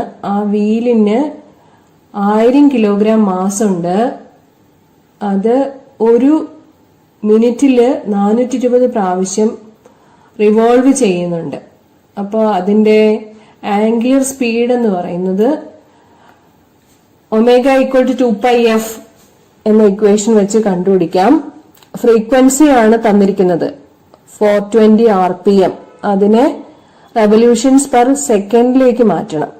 420 / 60, ഒരു minute എന്നാൽ 60 second ആണെന്ന് നമുക്കറിയാം. അപ്പോ angular speed കണ്ടുപിടിക്കാൻ വേണ്ടിയിട്ട് omega = 2πf substitute ചെയ്ത് കൊടുക്കുമ്പോൾ 14π എന്ന് കിട്ടും. ഓക്കെ, ഇനി എന്താ പറഞ്ഞേക്കുന്നത്? 14 പ്രാവശ്യം റൊട്ടേറ്റ് ചെയ്ത് കഴിയുമ്പോൾ ഈ ഒരു ടോർക്ക് അപ്ലൈ ചെയ്ത് ഈ കറങ്ങുന്ന വീലിനെ നിർത്തുകയാണ്. അപ്പോൾ ഫൈനൽ ആംഗുലർ വെലോസിറ്റി എന്താകും? 0 ആകും. Number of rotations before coming to rest 14 ആണ്. അപ്പോൾ ടോട്ടൽ ആംഗുലർ ഡിസ്പ്ലേസ്മെന്റ് എന്ന് പറഞ്ഞാല് കറങ്ങുന്ന കേസ് ആയതുകൊണ്ട് 14 × 2πr എന്ന് കൊടുക്കാം. ഡിസ്പ്ലേസ്മെന്റ് 2πr ആണല്ലോ. അപ്പോ 6 വീലിന്റെ റേഡിയസ് 1 മീറ്റർ ആണ് തന്നിട്ടുണ്ട്. അപ്പൊ ആംഗുലർ ഡിസ്പ്ലേസ്മെന്റ് എന്ന് പറഞ്ഞാൽ 14 × 2πr സബ്സ്റ്റിറ്റ്യൂട്ട് ചെയ്ത് കൊടുക്കുമ്പോൾ 28π എന്ന് കിട്ടും. യൂണിറ്റ് ഒന്നും പറയുന്നില്ല തൽക്കാലം. അത്രയും മീറ്റർ ആയിരിക്കും. ഇനി നമുക്ക് ആംഗുലർ ആക്സിലറേഷൻ കണ്ടുപിടിക്കണം അല്ലെ? ആംഗുലർ ആക്സിലറേഷൻ കണ്ടുപിടിക്കാനായിട്ട് ലീനിയർ മോഷനിലെ അല്ലെങ്കിൽ ട്രാൻസ്ലേഷൻ മോഷനിലെ ഇക്വേഷൻ സബ്സ്റ്റിറ്റ്യൂട്ട് ചെയ്യാം. v² = u² + 2as എന്നുള്ള ഇക്വേഷൻ. v എന്നാൽ ഫൈനൽ വെലോസിറ്റി, u എന്നാൽ initial velocity, a acceleration, s displacement. ഇവിടെ ആംഗുലർ മോഷനിലേക്ക് ഈ വാല്യൂസ് കൊടുക്കുമ്പോൾ എങ്ങനെ കിട്ടും? ഫൈനൽ ആംഗുലർ വെലോസിറ്റി ω2ഉം ഇനിഷ്യൽ ആംഗുലർ വെലോസിറ്റി ω1ഉം ആംഗുലർ ആക്സിലറേഷൻ ആൽഫയും ആംഗുലർ ഡിസ്പ്ലേസ്മെന്റ് തീറ്റയും ആണെങ്കിൽ നമ്മുടെ ഇവിടെ റൊട്ടേഷന്റെ കേസിൽ ആക്സിലറേഷൻ നെഗറ്റീവ് ആണ്, ഇൻവേർട്സ് ആയതുകൊണ്ട് നമ്മുടെ ഇക്വേഷൻ ഇങ്ങനെ കൊടുക്കാം. ω2² = ω1² - 2α θ. ആക്സിലറേഷൻ ആണ് ഇവിടെ ആൽഫ എന്ന് കൊടുത്തിരിക്കുന്നത്, അത് നെഗറ്റീവ് ആണ്. സോ ω2² = ω1² - 2α θ സബ്സ്റ്റിറ്റ്യൂട്ട് ചെയ്ത് കൊടുക്കുമ്പോൾ final angular velocity 0, initial angular velocity 14π. ആൽഫയാണ് നമുക്ക് കണ്ടുപിടിക്കേണ്ടത്. ആംഗുലർ ആക്സിലറേഷൻ ഡിസ്പ്ലേസ്മെന്റ് 28π എന്ന് കിട്ടിയിട്ടുണ്ട്. അതിൽ നിന്നും ആൽഫയുടെ വാല്യൂ എന്ന് പറയുന്നത് 11 radian/second² എന്ന് കിട്ടും. radian/second അല്ല, radian/second². ഓക്കെ, ആംഗുലർ ആക്സിലറേഷൻ ആണ് ആൽഫ. ഇനി ആംഗുലർ ആക്സിലറേഷൻ അറിയാം, മൊമെന്റ് ഓഫ് ഇനർഷ്യ അറിയാം എന്നുണ്ടെങ്കിൽ ടോർക്ക് കണ്ടുപിടിക്കാം. ഇക്വേഷൻ ടോർക്ക് = Iα എന്നുള്ള ഇക്വേഷൻ ആണ്. Torque to = Iα. അവിടെയും കറക്ഷൻ ഉണ്ട്. Moment of inertia I = mr² ആണെന്ന് നമുക്കറിയാം. മാസ് എത്രയാ? 1000 കിലോഗ്രാം ആണ്. R 1 ആണ്. 1² ഇവിടെ 12 എന്ന് കൊടുത്തിരിക്കുന്നത്, തെറ്റാണ് കേട്ടോ. So r² is 1². പിന്നെ ആൽഫ 11 radian/second². അത്രയും കൊടുത്തു കഴിയുമ്പോൾ 11,000 ന്യൂട്ടൺ മീറ്റർ എന്ന് കിട്ടും. ടോർക്ക് Iα ന്യൂട്ടൺ മീറ്റർ എന്ന് കിട്ടും. ക്യാപിറ്റൽ N-ഉം സ്മോൾ m ആണ് കൊടുക്കേണ്ടത്. ടോർക്കിന്റെ യൂണിറ്റ് 11,000 ന്യൂട്ടൺ മീറ്റർ. ഓക്കെ, അപ്പൊ ഈ പ്രോബ്ലം മനസ്സിലായിട്ടുണ്ടാവും എന്ന് വിചാരിക്കുന്നു. ഡൗട്ട്സ് എന്തെങ്കിലും ഉണ്ടെങ്കിൽ കമന്റ് ബോക്സിൽ ചോദിച്ചാൽ ഒന്നും കൂടി ഡീറ്റെയിൽഡ് ആയിട്ട് പറഞ്ഞു തരാം. Okay. Thermodynamics deals with the concept of heat and exchange of heat energy. ഇതിനെ ആധാരമാക്കിയുള്ള A part question: which law of thermodynamics is used to explain the working of heat engine? Heat എഞ്ചിന്റെ working explain ചെയ്യുന്നത് second law of thermodynamics പ്രകാരമാണ്. 2 സ്റ്റേറ്റ്മെന്റുകളാണുള്ളത്, Kelvin Planck സ്റ്റേറ്റ്മെന്റും Clausius സ്റ്റേറ്റ്മെന്റും. According to Kelvin-Planck statement, no process is possible whose sole result is the absorption of heat from a reservoir and the complete conversion of heat into work. Absorb ചെയ്യുന്ന heat energy മുഴുവനും വർക്കായിട്ട് മാറ്റുവാൻ ഒരു കാരണവശാലും സാധിക്കുകയില്ല എന്ന് പറയുന്നതാണ് കെൽവിൻ പ്ലാങ്ക് സ്റ്റേറ്റ്മെന്റ്. രണ്ടാമത്തെ സ്റ്റേറ്റ്മെന്റ് ക്ലോഷ്യസ് സ്റ്റേറ്റ്മെന്റ് ആണ്.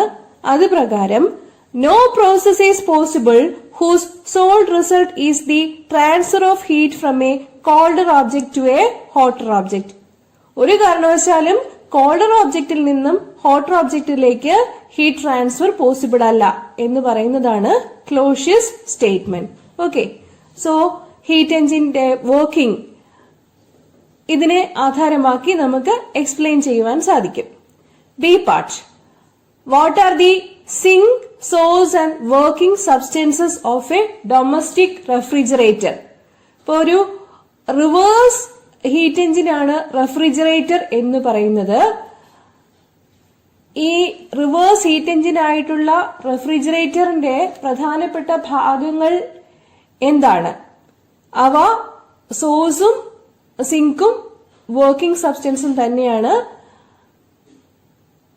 ഭാഗങ്ങളൊന്ന് വിശദീകരിക്കാം. The device used to cool a portion of the space inside a chamber is called a refrigerator. ഇതില് working substance absorbs a quantity of heat Q2 from the cold reservoir at temperature T2. Some external work is done on it and heat Q1 is supplied to the hot reservoir. ഒമ്പതാമത്തെ ക്വസ്റ്റ്യന്റെ C part Carnot's എഞ്ചിനെ സംബന്ധിച്ചുള്ളതാണ്.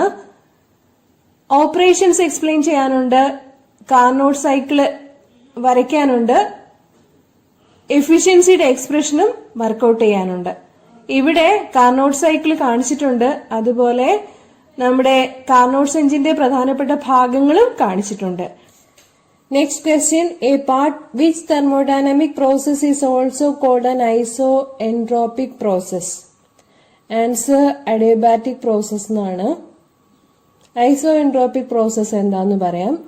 Isoentropic process is an idealized thermodynamic process which is both adiabatic and reversible. The work transfers of the system are frictionless, that is, there is no transfer of heat or matter. ഹീറ്റും മാറ്ററും transfer ചെയ്യുന്നില്ലാത്ത idealized thermodynamic process ആണ് iso entropic process. Adiabatic process എന്ന് വെച്ചാൽ there is no heat loss or gain during the compression or expansion of the working substance എന്നുള്ളതാണ്. Okay, so iso entropic പ്രോസസ്സിനെ idealized concept ആയിട്ട് adiabatic process എന്ന് പറയാൻ പറ്റും. Okay, next is a problem, B part. നോക്കിക്കോളൂ. The efficiency of a Carnot's engine is 1/6.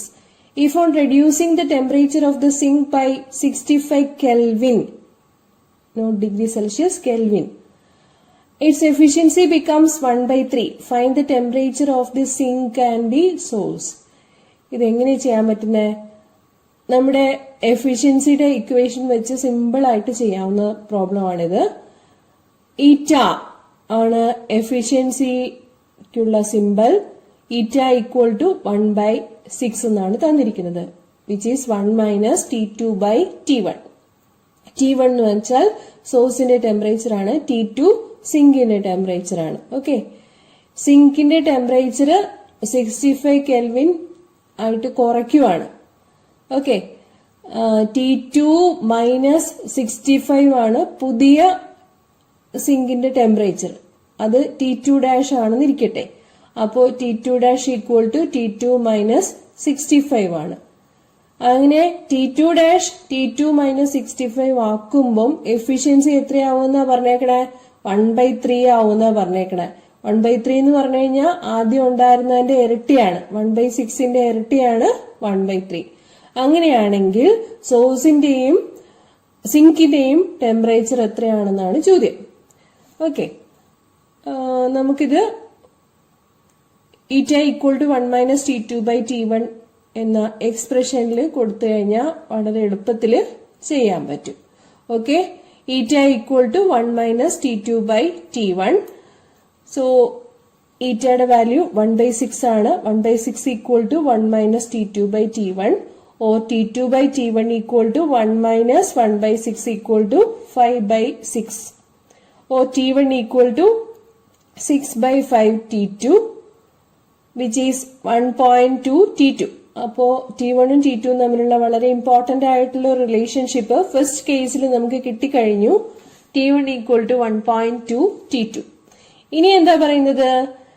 ഇനി സിങ്കിന്റെ temperature 65 kelvin ആയിട്ട് കുറയ്ക്കുവാണ്.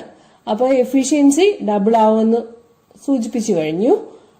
അങ്ങനെയാണെങ്കിൽ ആ റിലേഷൻഷിപ്പിൽ നിന്ന് നമുക്ക് T1 ഉം T2 ഉം തമ്മിലുള്ള റിലേഷൻഷിപ്പ് ഡിറൈവ് ചെയ്തെടുക്കണം. We have T2 dash equal to T2 minus 65. T2 minus 65 ആയിട്ട് സിങ്കിന്റെ ടെമ്പറേച്ചർ കുറയ്ക്കുമ്പോഴുള്ള ന്യൂ എഫിഷ്യൻസി ആണ് ഈറ്റ ഡാഷ്.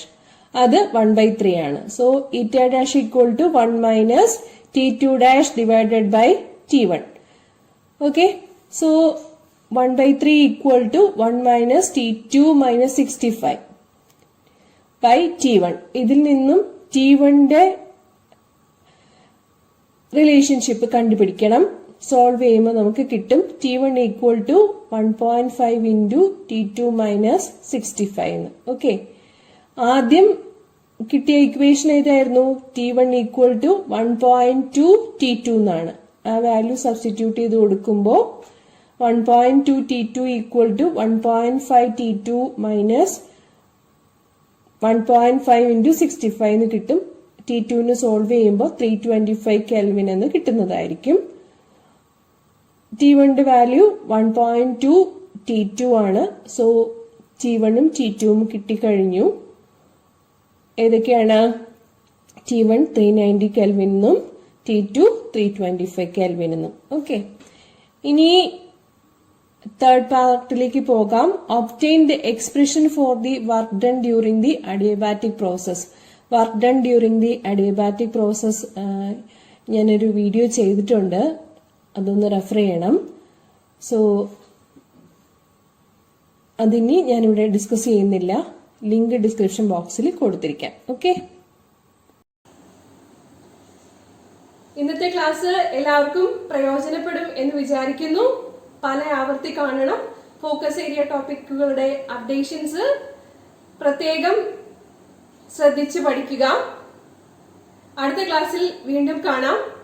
നന്ദി, നമസ്കാരം.